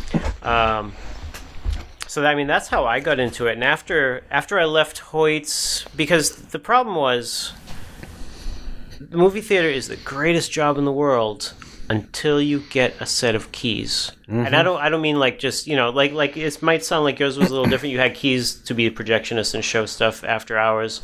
Like, I had keys as a manager. Not a manager, I was a key holder, and then I eventually became assistant, but whatever. Yeah. So once you take that managerial role, everything it doesn't stop being fun necessarily, but Now you're responsible for the whole place, and which is fine. But then all of a sudden, like it's like, oh, we need you to come in and open it. We need you to do this. Like it becomes like a. I would do it. I would hang out there. I didn't mind that. I kind of lived in the movie theaters when I worked there. I did too. But the problem was Bob retired, and the person that took over really was a scumbag and just was stealing money, and his scam was he would print one ticket, rip it in half, take money for 2 tickets, and pocket one of the really funds. Yeah, that was his scam, because as soon as he came in, the ticket taker position was eliminated. He's like, oh, we'll just rip him at the booth, save money on payroll. I'm like, oh yeah. And then he got too greedy. We got wise to his scam. It was this whole big thing. It just really soured me on that. Yeah. And that's when I went and worked for entertainment in Brockton. Yeah. Was that any better? Or no, because they were even worse. They were it was a weird little like seedy company. Yeah. I'll let you continue with your stories, but then I got some fucking great stories about Chicago. Okay. I worked for a mobster, so let's just all right, you got mine beat. Let's just put it that way. I mean my time in entertainment ended because the old manager, who was really buddies with one of the owners or some bigwig of entertainment, they came in overnight and stole all the money. Whoa. Yeah, because they still had keys to the building, which, so they basically tried to pin it on the people, the management there, which I was, the assistant. But they were stupid. They were stupid thieves because they were hanging out and they left their cigarette butts in the ashtray. Neither myself nor the manager smoked. And so, it was easy to print them. I had to get fingerprinted. I had to take a lie detector. Wow. All this stuff. That's crazy. But they were so stupid at what they were doing, and maybe cocky because, they thought that they were bigger than God. Because they only wanted us to go to the bank with the deposits once a week. I'm like, that is so ridiculous. But now, now I understand. Yeah, that's kind of crazy because, like, during its, like, decent times, theater can bring in some good money. So, like, if you're opening a big movie, going once a week, you're keeping a lot of money behind in the safe. Yeah. Like, well, obviously they were taking money, but, like, in general, you'd be thinking there'd be piles of friggin' money back there. Right. Yeah. And when I worked at the theater, there were no credit card sales. It was all cash. Really? Concession and tickets were all cash. Wow. So they came in on, I think it was a Saturday night or a Sunday, and they took a week's worth of money. Wow. And of course it all fell apart on them. Yeah. And now that building was raised and it's a Dick's Sporting Goods or something. Really? But that's the theater I used to carry. I used to have a knife strapped to my waist because it's Brockton. It's a shit town. Mm-hmm. It's a very dangerous town, and they wanted me to close by myself. Like after the last movie went in, clean up, get everybody out. You close by yourself to save payroll. Me by myself in Brockton with a safe full of cash. So I didn't carry a little knife. I carried like a Paul Hogan would be impressed knife. Nice. That people would see and go, "Oh, is that a gun?" Like that's a knife. Yes. And and nobody fucked with me, but I was glad. I felt more comfortable having this gigantic knife. Yeah. Because I felt I needed to. So that was the bad part of it. Yeah. And and I have some fun stories too, but to tell your mobster story. Oh, yeah, I'll tell my mobster story. I guess because I got to get this one in there. I worked for, I guess this has become the Projectionist show. So this is about Projectionists now for anyone who's listening to this. But it's kind of cool because you don't hear a lot of stories about Projectionists. So if you know one, they'll tell you everything they know. But go ahead. Yeah. One quick thing for all the people who don't know about Projectionists. That scene in Fight Club where he puts in the piece of the porno movie, that can't happen that easily. No. You would need a much larger clip for that to actually show up. Yeah, you would, because he's like cutting in frames. One frame. You wouldn't even know. Your eyes would barely even register that. You wouldn't notice it actually. You would never see that. There was I read somewhere there was somebody actually doing that at one point in time with like Disney films or something like that, and like they caught him eventually, but like it took a while because people weren't even realizing what they were seeing. It was actually porn like spliced in. It was like a frame, and like people were starting to go like, "Hey, wait, what?" Like people were some people picked up on it, but it would take a lot. It wouldn't just be like a quick thing that you would notice. Definitely. Plus, it's kind of a pain in the ass to do. Like you would literally have to have that reel, and you'd have to find a spot and splice in a frame, and then load it. I don't know. There's ways to do it, but anyway, I worked at Entertainment Cinemas till about 2000. Till 2002. I worked at Entertainment Cinemas, and that's when my wife and I, my friend Peter, we just decided we wanted to have a little adventure and see what life was going to bring us. So we decided, hey, let's move. Originally, we were thinking of moving to California because we were recording music at the time, and we were thinking, well, let's go someplace where we can promote our band. But then when we got there, it really never happened. We just kind of just lived our own lives, and it didn't turn into that, what it was supposed to be about. Well, what it could have been about, but it was more about just moving. So we're like, all right, let's move. So we uprooted, me, my wife Katie, and my best friend Peter. We moved to Chicago because we knew we had a friend that lived in Chicago.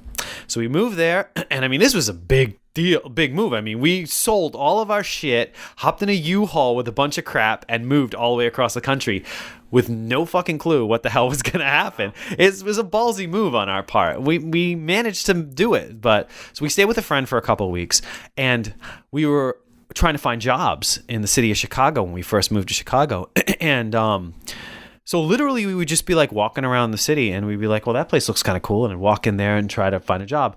And I had left Entertainment Cinemas, and I really wanted a job. I figured, well, I was the manager, like a projectionist, like booth manager. Like I'm like, I should be able to get a job at a movie theater as a projectionist. You know what I mean? So we're walking down the street, and there's this old theater, this little theater called the Village Art Theater is what it was called. And I'm just like, you know what? I'm going to go see if I can get it. I'm going to go see if they're hiring. So I walked in. This old man worked there, this guy named Jerry Usher. He was like in his 60s and crazy guy. There's some crazy stories about him, but weird, eccentric dude. He was into like metaphysical crap and like ghosts and psychic shit. And he thought he was a psychic. He said he was a psychic. I don't know. But he had a show on public access where he would talk about being a psychic. Yeah, interesting guy. So I walked in there, I started talking to the guy, and he just kept talking to me. And I'm like, yeah, I was a projectionist. I had all this work. And he's like, well, we could use another projectionist. Okay, you're hired. And he hired me on the fucking spot. I've never had luck like this. I literally walked out. Peter and Katie were like walking around up the street waiting for me. Like nobody had a job yet. I walked out and said, I just got a job. And they were like, holy shit, you got a job? Awesome. Like, because we had just gotten an apartment, and we're like, good, we need money to fucking pay the rent so we could actually stay in this apartment, because we had just gotten our apartment. So I started working for this theater, the Village Art Theater, and the cast of characters, we had a great guy.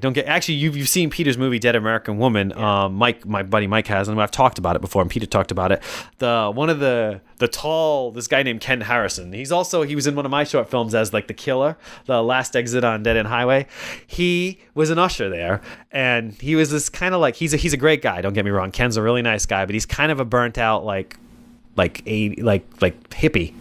Like that's what he was basically. He was the usher. I worked with another kid who was his name was Jay Peacock, and he was a projectionist, and he was a big time pothead, and so was this guy. And all they did was stay up in the booth all day and smoke pot and try to work. And there was a handful of other characters here and there, but I mean there was some characters working at this place. But anyway, come to find out, and I worked there for quite a few years. This was like my big job as a projectionist. I worked there, 2003, 4, 5. I worked there for about 3 years, I think. The guy who ran the company, his name was Ron Rooting, all right? I don't even care. I'll say his name. I don't give a shit. Guy's name was Ron Rooting. He owned the Village chain in Chicago. Come to find out, this guy was a total wannabe mobster. He was like, he stole money from all of his theaters. He literally like had a bookie. And I didn't know about this stuff until later, but like I found out because I got my buddy Pete. Down the line, he lost a job somewhere else. And I was like, and he had managerial experience. And they were looking for managers, so I got him in there. And so at that point, that was fucking cake, man, because it was me, Pete, and a couple of like awesome guys who were all of our friends that we worked for. We like ran that fucking place. It was awesome. That was like our home. We stayed there. One of the kids slept in the booth like overnight. He slept in the fucking theater which was disgusting because the booth was pretty gross. It was an old building, so I don't know why he would do that. I would never do it. But anyway, so I got my buddy Pete in there, and he started working as the manager. And this is when I started finding out more stuff about the guy who ran the business, because he would have a guy that would come by at night after the last show. It was like his bookie or something like that with this guy. He would come by, and he would look over the books, and Ron would have an amount of money that this guy was supposed to get. So they'd have to count out the money from the register, put it aside in an envelope, and nobody really knew what they were doing because they didn't know they would. They back in the back of their mind, they probably thought there was something up with this, but. I mean, this was your boss. This is what he told you to do. He owned the company. It was his company, so whatever. So you'd hand over an envelope of cash to this guy who would show up like every other night, like while you were working. And this guy was shady too. This guy who would show up, and Ron he had a girlfriend once that worked there, and honest to God, she started cheating on him because he had her boyfriend coming to the theater. She disappeared, and I'm not even kidding you. They don't know where she went. She disappeared. They couldn't find her.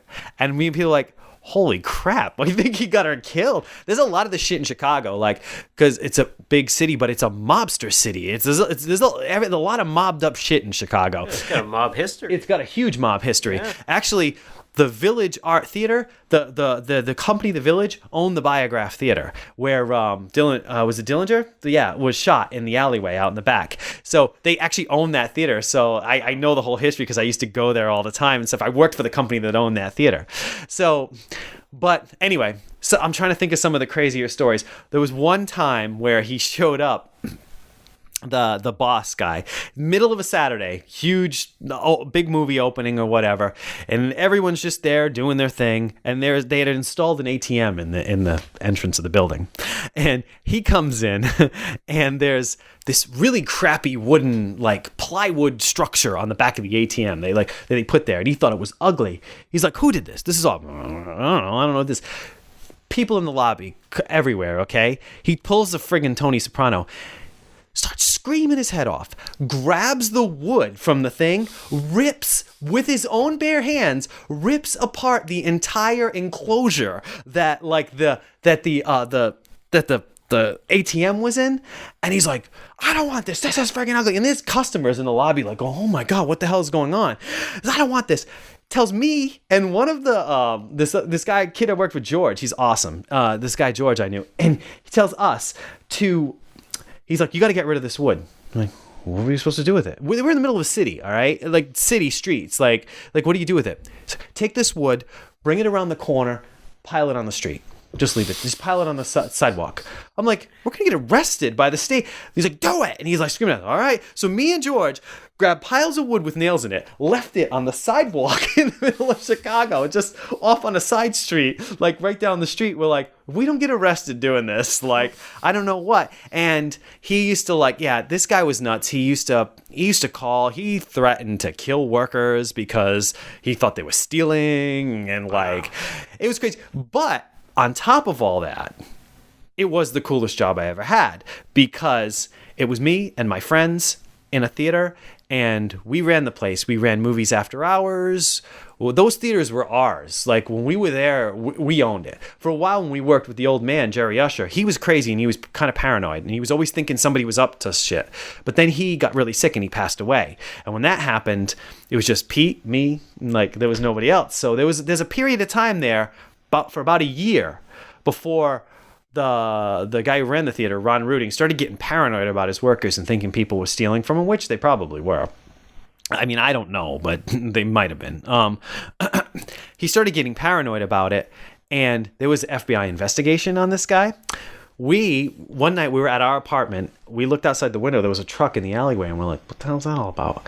And I kid you not, for weeks after that, you'd hear clicks in the phone. when you were talking on the phone.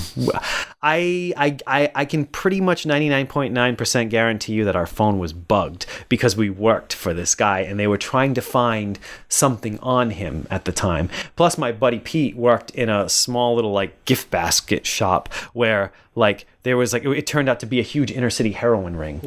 Years later, after he left, he found out that it was a front for a heroin ring, and these people were like weird. But so yeah, it was just it's a whole crazy period. But I loved working in the movie theater. Like in general, that was like the best time. Like we ran the theater. I loved cinema. To me that was like I was like the king of my castle. I ran that booth. I got to, I was in charge of those films and stuff like that. I wasn't the boss at Village Art Theater because I worked with other guys, but we were kind of our own bosses working with Pete. Like we just, okay, what do you want to work this week? Oh, I'll work this, you work that. We traded off schedules. It's probably a lot like Newberry Comics. Like everyone knows each other, and It's easy to work your schedule because you're like, well, I need this time off, and your buddy be like, all right, I'll work it. I don't care. It was very much like that environment, know. And So I saw a lot of movies during that time period. I'm sure there are things that I'm not thinking of, but that was a crazy time period for me. But there was like a period of 7 years there where I worked as a projectionist, and I absolutely loved being a projectionist. Like I gave a shit about the movies. Like I wanted them in focus. I wanted them framed right. I took care of the prints. You know what I mean? Like There were a lot of people that didn't, but I was the guy that was like, and I worked with another guy who worked at one of the other art theaters, the Village theaters, that he was like obsessive about projection. Like this guy was nuts, and he used to do all the film festivals and stuff like that, and he was the projectionist for him and everything like that. But this guy, like, everything had to be perfect. Like the light had to be perfect, everything had to be the machines had to be spotless. Like he was a cool guy, but he was pretty crazy when it came to that. Oh, and I'll just finish this up quick. I know this is a little off the subject of movies, but I guess since I told the whole mobster thing, I'll give you the end of my story, all right, and then you can throw in some anecdotes of your own. When I was so what happened was the boss, the mobster guy, got very upset with and started thinking people were stealing with him. So he just decided one day that he was going to, like, my buddy Pete left because he was just getting stressed out. He was like, I can't deal with this guy. He's like threatening my life and like all this stuff. He's like, I gotta leave. So he got another job and he left. At that point, I was the next man down the totem pole. So he's like, well, you want to be the manager? You're the manager. Like, okay. So all of a sudden I became the manager of the theater, like the GM of that theater, like the big dude at that theater. And I was like, wow, okay, I'm a manager. Awesome. But then he was paranoid about all the other workers. Now, I had a whole crew of awesome guys. I had a crew of guys that would fucking lay down in the middle of the street for me and take a car if it ran by. We were that close. We were best friends. We were really good friends. And he went and fired my entire crew.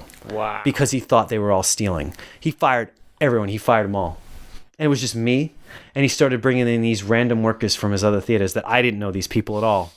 And I was getting really stressed out because we were very, very understaffed. Like, we had big movies opening. We were very understaffed. So, and I was total like stress ball at this time. I lasted about a week or two as the manager. And one day I showed up at the thing. I showed up in the morning. I'm like, I can't do this. I show up. There's no workers. It's a Saturday, big opening. There's nobody there. Everyone's late. Nobody can come in. This and that. I'm like, I can't do this. I can't sell tickets, manage the place, run the fucking booth, do the whole damn thing all by myself. That's absolutely impossible. So I stressed it out. So I went in there, typed up a resignation letter, faxed it to corporate, put my keys in the drawer of the register, locked the fucking theater, and left. And I called the district manager on the phone and said, I just want to let you know I just quit. I sent you my resignation. I closed everything down. I left my keys in the thing. And there's this girl named Dawn, and she was flipping out. She goes, oh my God, Ron's going to flip. He's going to flip out. I'm like, I don't care. I don't give a shit. Let him come after me. I don't care. She's like, you can't do this to me. You can't do this to me. I'm like, I am doing this to you. I'm doing this to you right now. I did it to you. I did this to you. So there you go. And she's like, oh my God, you can't do this. I'm like, sorry, I'm not going back there. I'm done. And she's like, oh okay. And then hung up the phone. After that, and then he tried not to pay me. He ditched me for a while on my final pay. He like gave me a lot of shit after that and all that stuff. But It was their fault. It was their fault. And when the greatest part about that is it was like a Saturday. It was a huge movie opening, and the place was fucking shut down for like half the day because they had to get people in there to run it. And I put them in such a friggin' tizzy. But that was my big rebellious moment. I did that. So yeah, there you go. There's my work history. This is we've gone off on crazy tangents here, but it's the life of being a projectionist in a small independent theater. It can be awesome. It can also be fucking crazy and weird, but it was my favorite job. But go ahead. Have you got any other cool things to tell? Yeah, I mean, and it is on topic because we're talking about the movie theater and there you go. And our experiences. Yeah. Yeah. I mean, I agree. I mean, it was other than becoming management and all the thievery and whatever that you watched happen. Yeah. It was an incredible job for a movie fan. Like, I mean, I watched my two favorite movies of my entire time there were I got to see Hellraiser 4 a lot. Yeah. And, the last Hellraiser to go into a movie, and, I believe I mentioned that's my favorite horror movie. Yes. And the last time I was on the show. Hellraiser, yeah, right. Yeah. Mm-hmm. So, to sort of watch 4 over and over and over again, it was great. To watch the trailer beforehand and go, oh my God, we're going to get this movie, and, flipping out. But my favorite movie that I saw there was Pulp Fiction. And yeah. I got to get in on the ground floor of Pulp Fiction because I saw the trailer on whatever movie it played on. Yeah. And I saw that and I said, oh my God, what is this? And it's coming here. That's amazing. Yep. And then it came and I watched it 1,000 times. And then it came back because it was like Oscar season. Right, yeah, because they got that reissue. It. Yeah, so I got to watch it. I actually didn't see Pulp Fiction in the movie theater. That was before, that was right before I started. That's why. Okay. Yeah. So yeah, I mean, I watched that so much. It was unbelievable. But I had a blast. I saw so many good movies. We had just like you guys could stay overnight a couple. Yeah. I had to a couple times. Because we had that April Fool's Day blizzard once. Oh wow! Okay. So me and my friend Pete, it was kind of the same. Yeah. His friend name was Pete, but I had my little tight knit family too. Yeah. And I brought guys up and taught them projection too. So it's funny how these kind of work. That's how it worked. Yeah. But yeah, we stayed overnight and just hung out and watched movies because it was a blizzard outside, and that's the thing is it's a movie theater, it's entertainment business. You're open every day of the year. It's blizzard out. Oh well. I mean, I worked Christmas. I worked I mean, that's just the way it worked. It's just there's no way around it. And then one night I had to stay because the electronic gate didn't work. Ah. And nobody could figure out the pull chain, emergency thing because it was off the track. So I had to stay overnight, and then I got in trouble for staying overnight because I couldn't reach any of the management at the theater, so I called the district manager. Yeah. And I guess that was this big thing. I'm like, well, I just want to go home, Yeah. So no, I ended up staying the night, putting all the standees, the cardboard advertisements in front so nobody would come in. Yeah. Because the theater didn't open till like noon, 1 o'clock, and the mall opened at 10. Yeah. So, but whatever. But a great story is, and I've told you this before, but we had what we think is a ghost in the projection booth. Yes. And the ghost, because my friend Pete saw it and I saw it, and independently of each other, we mentioned it without knowing that the other one had seen it. Yeah. So we're both like, wow. That's cool. So, yeah, this ghost was named Feety Pajama Boy. Because that's what it appeared to be, a little kid in feety pajamas. Wow, creepy. Yeah, and he would float.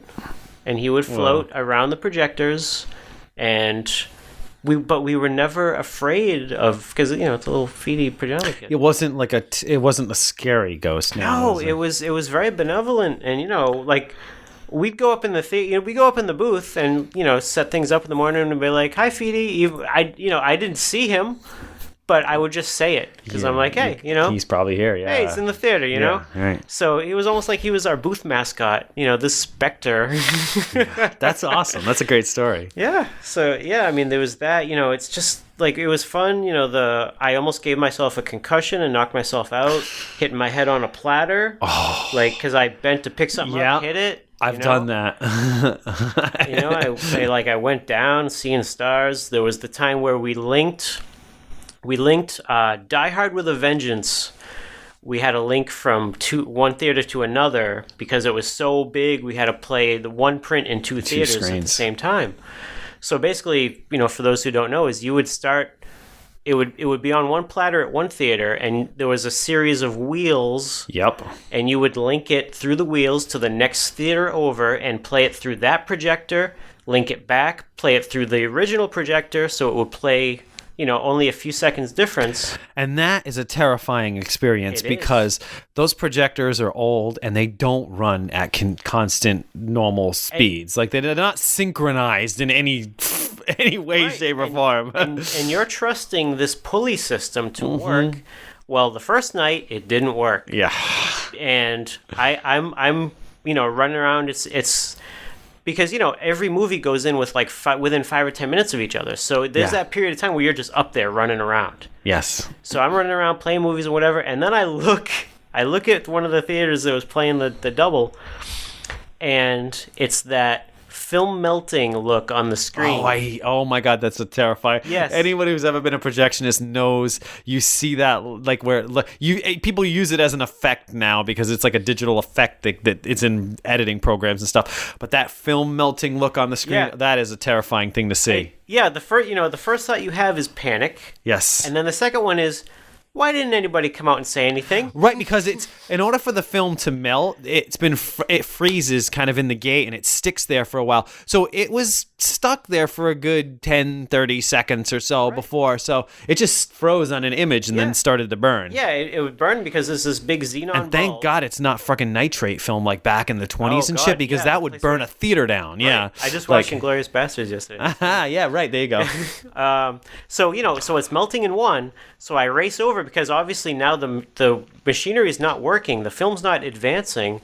So I go to the next one, and it's melting on that one. So I had to shut them down, splice out the parts, splice them together, rethread the entire 2-theater experience, and then get it back up and going. That's scary. And that's the chaos that you were describing. That's what it is, and it's like when things go wrong, because. I don't think what a lot of people realized, like when you're sitting in the audience watching the movie, that we're dealing with 5,000 feet of film on a platter, and film is cumbersome, man. I got to tell you, I missed the job of being a projectionist. When I, a couple years back, I was looking for work and I wanted to be a projectionist still, but it doesn't exist anymore. It's not the same thing now. People press a button, they turn on a hard drive. It's not the same thing anymore. Right. But the skill, the craft is gone. They have their workers downstairs just running the thing. It's not the same. But that much film, I can kind of see why you would weed that out and try to find another way to work it. Because when you've got that much film on a platter, those friggin' cans are heavy, man. With prints and stuff. I used to have to carry, because we were up, well, most booths are upstairs, but we had these really small spiral staircase at the Village in Chicago. I would have to friggin' drag these stupid cans up the stairs, up and down. So many times, I'm sure my wife can tell you, so many times I'd be like, can somebody help me bring these cans down? Because, I got to bring them down because the friggin' the DHL guy is outside waiting for the print, and you're and I'm up there still fucking breaking them down because for some reason they never figured it out right. They'd schedule the pickups an hour after the last show, and you'd have 4 prints going out, and you'd be running around like a madman trying to break all this stuff down. Yeah. But okay, continue. One of the fun thing about breaking down prints and whatnot, it was funny because we were the first run theater. And the second run theater in Taunton was actually the theater that used to be the first run where I saw Dracula and I saw Pet Sematary 2. Cool. That became the second run. It was the Hoyt's family, and I was like, wow, that's it's some full circle thing. Yeah. So we'd send the prints out there, they'd come pick them up or whatever. And I never actually worked at that theater because I was first run, whatever. But we'd help each other out. Their popcorn machine would break, we'd pop popcorn for them. But it's funny because that second run one eventually closed, and it sat dormant for a few years. And then they actually turned the theater into a Grossman's, which I ended up working at. That's so weird. So I ended up working in the same building, opening the Grossman's. Weird. Yeah. So it was a really trippy experience. But yeah, I mean, it's like the greatest job and the most chaotic job at the same time.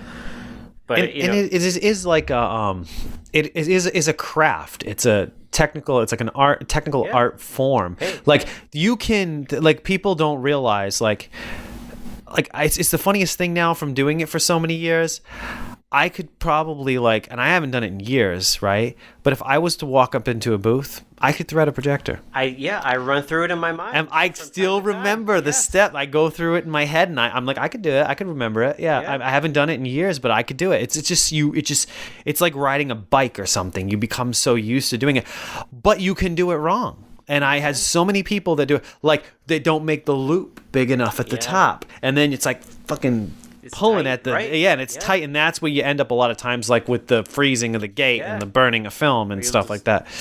Break it, your film just breaks. Plus you can scratch the shit out of your print. I did that when I put together Apollo 13. Yeah. Big opener too. Yeah.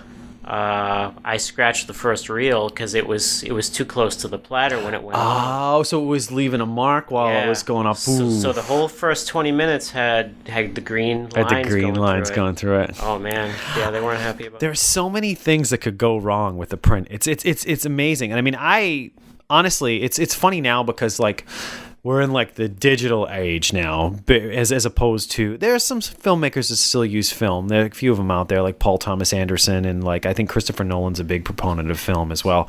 But I think they're getting kind of pushed out, though. I think it's getting to the point now where the studios and the people that are giving them the money are saying, "No, we're not dealing with film. You're shooting digital." They're getting told they have to work in digital at this point, which is weird because I was thinking about this the other day. Okay, this is an interesting little topic, but I was thinking about, okay, the world comes to an end, a nuclear disaster or whatever. Okay, cans of film would still be around. People could find film. People could look at it. They could see the images on the film. Maybe they could figure out a way to run that so they could see what it actually was, to see what our society is. Hard drives are going to melt. Digital camera backups are going to melt. If you don't have a system that'll run it, it's not going to work. It's not going to do shit. There's nothing you can do with it. So is our entire cinematic history, if everything becomes digital, is it just going to be wiped out someday? Like a big hard drive just erased, you know what I mean? Yes, you have to back things up. There's multiple backups of things, but you run into these problems even from a filmmaker point of view. Minor issues like upgrades in software. Okay, you go from one editing software to the next, and then all of a sudden your title sequence or your effects are different because they changed them in the system. So it's not the same as it was if you were to load the original footage back into the computer. So it's really weird. There's these things exist, and I don't think these things are really being thought about in the digital era. They're just going, yeah, it's easier, it's simpler to do this, so in a way I miss film, but in a way it's more convenient to do things now. I guess I wouldn't be a filmmaker, and neither one of us would probably be a filmmaker if it weren't for the digital revolution, because I'd never fucking be able to afford to buy film and process film. How the hell would I make movies if I had to do that? I couldn't afford that. No fucking way. I mean, I'd love to make a movie on 16 millimeter or something like that, classic horror movie, but I wouldn't know the first thing to do with it. I wouldn't have any clue what to do with the film. But getting back on track, got a little off, but just a projection, just being a projectionist. I don't know. For me, it was a great job. I loved being a projectionist, and I think it's kind of too bad that this modern generation of film lovers can't experience film in that way, because there's such a technical process. There's such a process to it. It's everyone's film versus digital. But if you work with film, if you've gotten a chance to work with film, you know what it takes. You know the kind of care you have to put into it. You know what it is. There's a level of care to it. There's everything. I mean, it kind of falls into the same thing as I talk about records all the time, as I listen to vinyl records now. There's a level of care into you have to handle things with.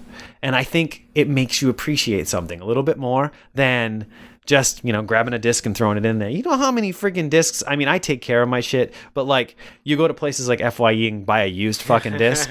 It looks like it's been shit on, scratched on. Like I knew so many people like, oh, I don't have the case. I lost this. I don't have this. I don't have that. Like people don't take care of it. It's disposable to them. It doesn't mean anything. So it's like, it's getting worse and worse now with even streaming and stuff like that, which I think streaming is cool to a certain extent, but it's creating such a disposable thing that there's no care. People do not give a shit. They just don't care. It's like, okay, I watch this, on to the next one. Watch this, on to the next one. Oh wait, did you see this movie? Like we're film fans. We're talking about movies today. Movies kind of inspired this, led into the Projectionist talk, all that stuff. But we're film fans at heart, and we talk about the movies that we loved growing up. 10 years from now, ask somebody from this generation what movies did they like when they grew up. I think I saw this movie. I saw this movie. I used to watch a lot of stuff. We had Netflix. I watched all kinds of shit all the time. I was always watching something different. Like there's no connection there. Like you don't have that moment. That the moment doesn't exist. Like where like the love of it kicks in. You know what I mean? Well, maybe it does for some people, but yeah. I mean, I'm sure they'll. They don't understand, just like we don't understand how it was for our parents. They won't understand how it was for us. But the tying thing, you talk about the care it takes with using actual film and dealing with that. It all of this ties in what we talked about tonight, because when we were kids and we got that movie theater experience, that's where the love was born. That because we had that experience at the theater, it was something unique, it was something different, it was something special. It was communal in a way too, because you had like, if you had an audience with you, there was a communal experience there. Yeah, you understood even at a young age that it took money to do this. It was something you didn't do all the time. You couldn't just turn on your computer and watch it. What's a computer back in 1979? Right. I've seen. I mean, not to cut you off. I'll just quickly. I've been to theaters now where I've literally seen the fucking window screen come up after the movie ends. That just throws me right out of the whole theatrical experience for some reason, because I'm like, oh, okay, this is like a DVD player plugged into a thing upstairs. I've seen that happen. It's weird. It's very different. I'm used to I can handle a white screen, but to see the Windows screen pop up after a fucking movie is strange. But go ahead. Well, I mean, so that's the thing. So when we were kids and we discovered this, that love was born because it was special, and it was not something you could do all the time. It was this event. And working in the theater, working with the Prince, the actual Prince, it made these movies events. And you took the events from your childhood and you wanted these people to have that experience also. You still wanted that event to be real for them. And it was because we were still using that same format that we loved. And we knew the magic now. We knew what went on behind the curtain. Yeah. We were the great and powerful Oz. Yeah, we ran it. Right, yeah. And that's what's missing now. Yeah, there is no magic behind the curtain anymore. There's no dude up in that booth, like, running the movies. There's no, and see, this is where it falls into too, because there's a lot of guys like this that when I was working in movie theaters, I encountered quite a few of them, where the guys that have been doing it since like the 60s, all right, and these guys fucking loved movies. They loved film. They could talk your ear off about film, aspect ratios, sound formats, God only knows. Like, they would tell you, they would sit there and they would talk to you, and that's how I first got into it with that guy Pete DeBuell, because we just talk film, like, to the point where like it's so weird. Like, will a younger generation like appreciate the excitement of holding the actual film for one of your favorite movies in your hand? Like, that's something that's hard to explain to somebody like of this generation. Like like, okay, like say your favorite movie was Empire Strikes Back or Jaws or something like that, and you worked in a movie theater and you guys were doing a revival showing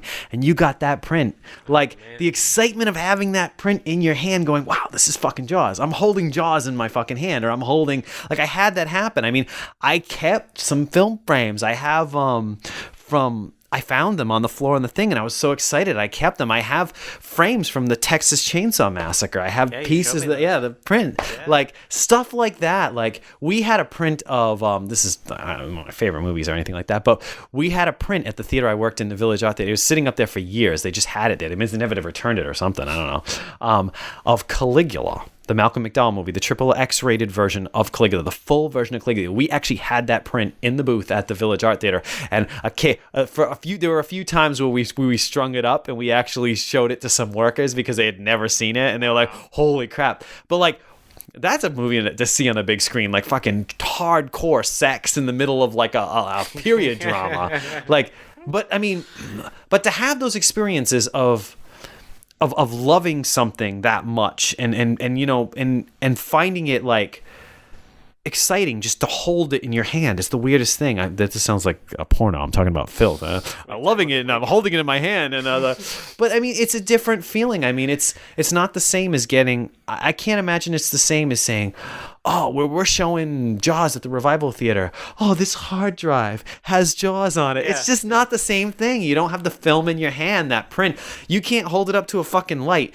You can't like go, I want to keep a frame of this film and cut out a frame and bring it home with you. You just can't do that. Right. I mean, what's the equivalent? Oh, I burned a DVD of this movie. Yeah, right. You know?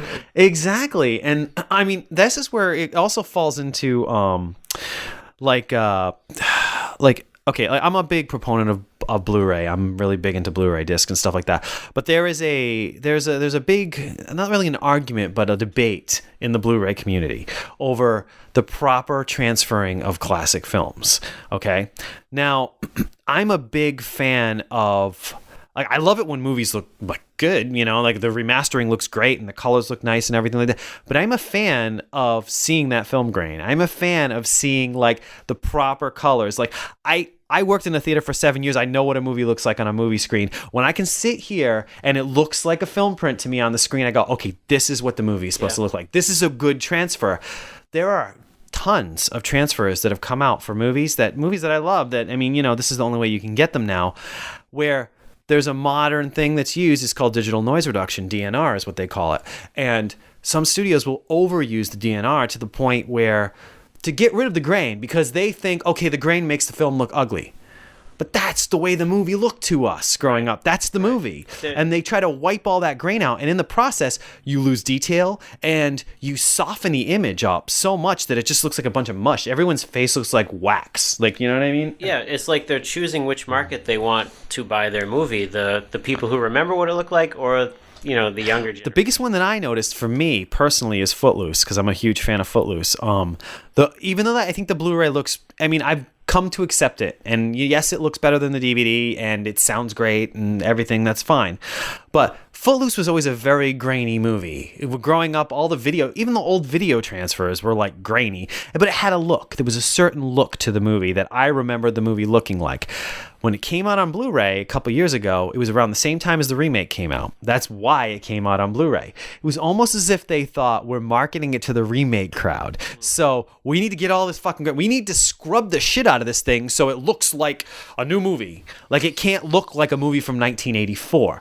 And they like scrubbed all the grain out of it. And I gotta tell you, it's really weird when you look at it. It's like, it's this weird digital creation. It's like, at times it almost looks like a Photoshop mosaic, like with the way the faces look, because they did it so bad. I've learned to accept it because that's all I can have. That's the best version I can have, and that's the one. That's fine. But there are a lot of companies out there that give a shit. Companies like Synapse, companies like Shout Factory. Shout Factory gives a shit, man. There's stuff. They're trying. They get what they get. They have to work with it. You know what I mean? Like, sometimes, because they deal with a lot of Universal stuff, and sometimes Universal has already pre-transferred the shit, so that's all they can get their hands on. And then, you know, Universal's not known for not scrubbing the crap. They have weird digital techniques that they do to their movies that make them kind of not look like film anymore. They just look odd.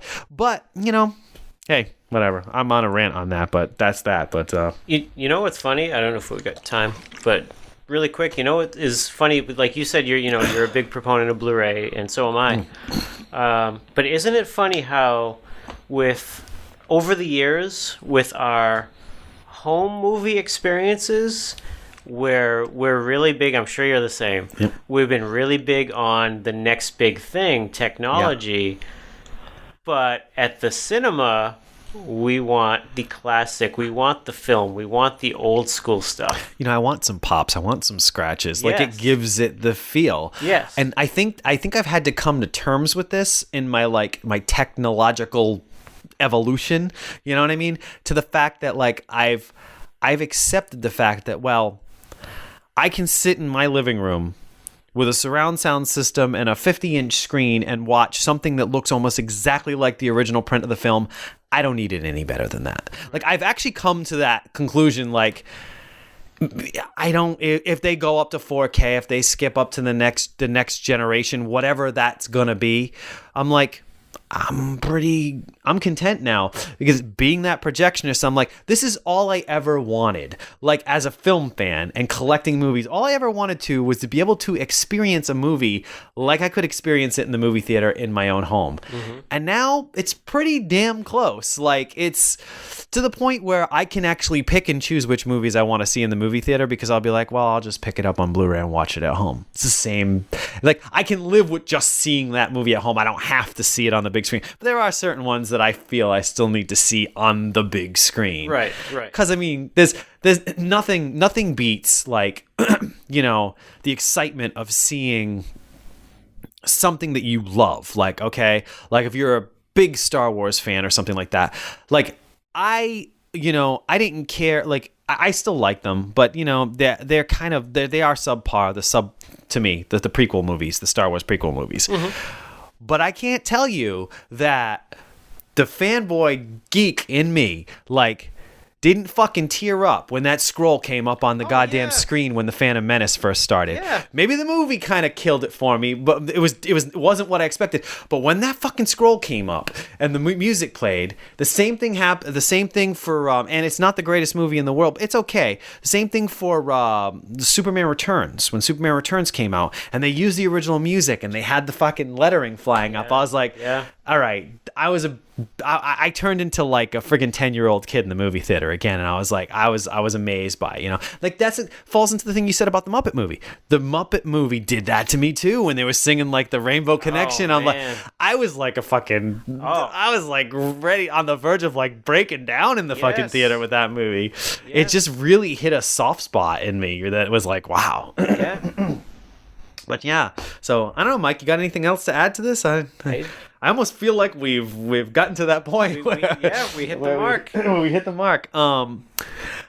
Typically, if we had me and Mike here together, we'd do an incidents report, but there's not anything really to report. We're still working on rehearsals, on getting the rehearsal together. There was some stuff happened that kind of threw us all off there for a while, but we're getting back into it. So hopefully we'll have something to let you know about soon. We plan on it. So.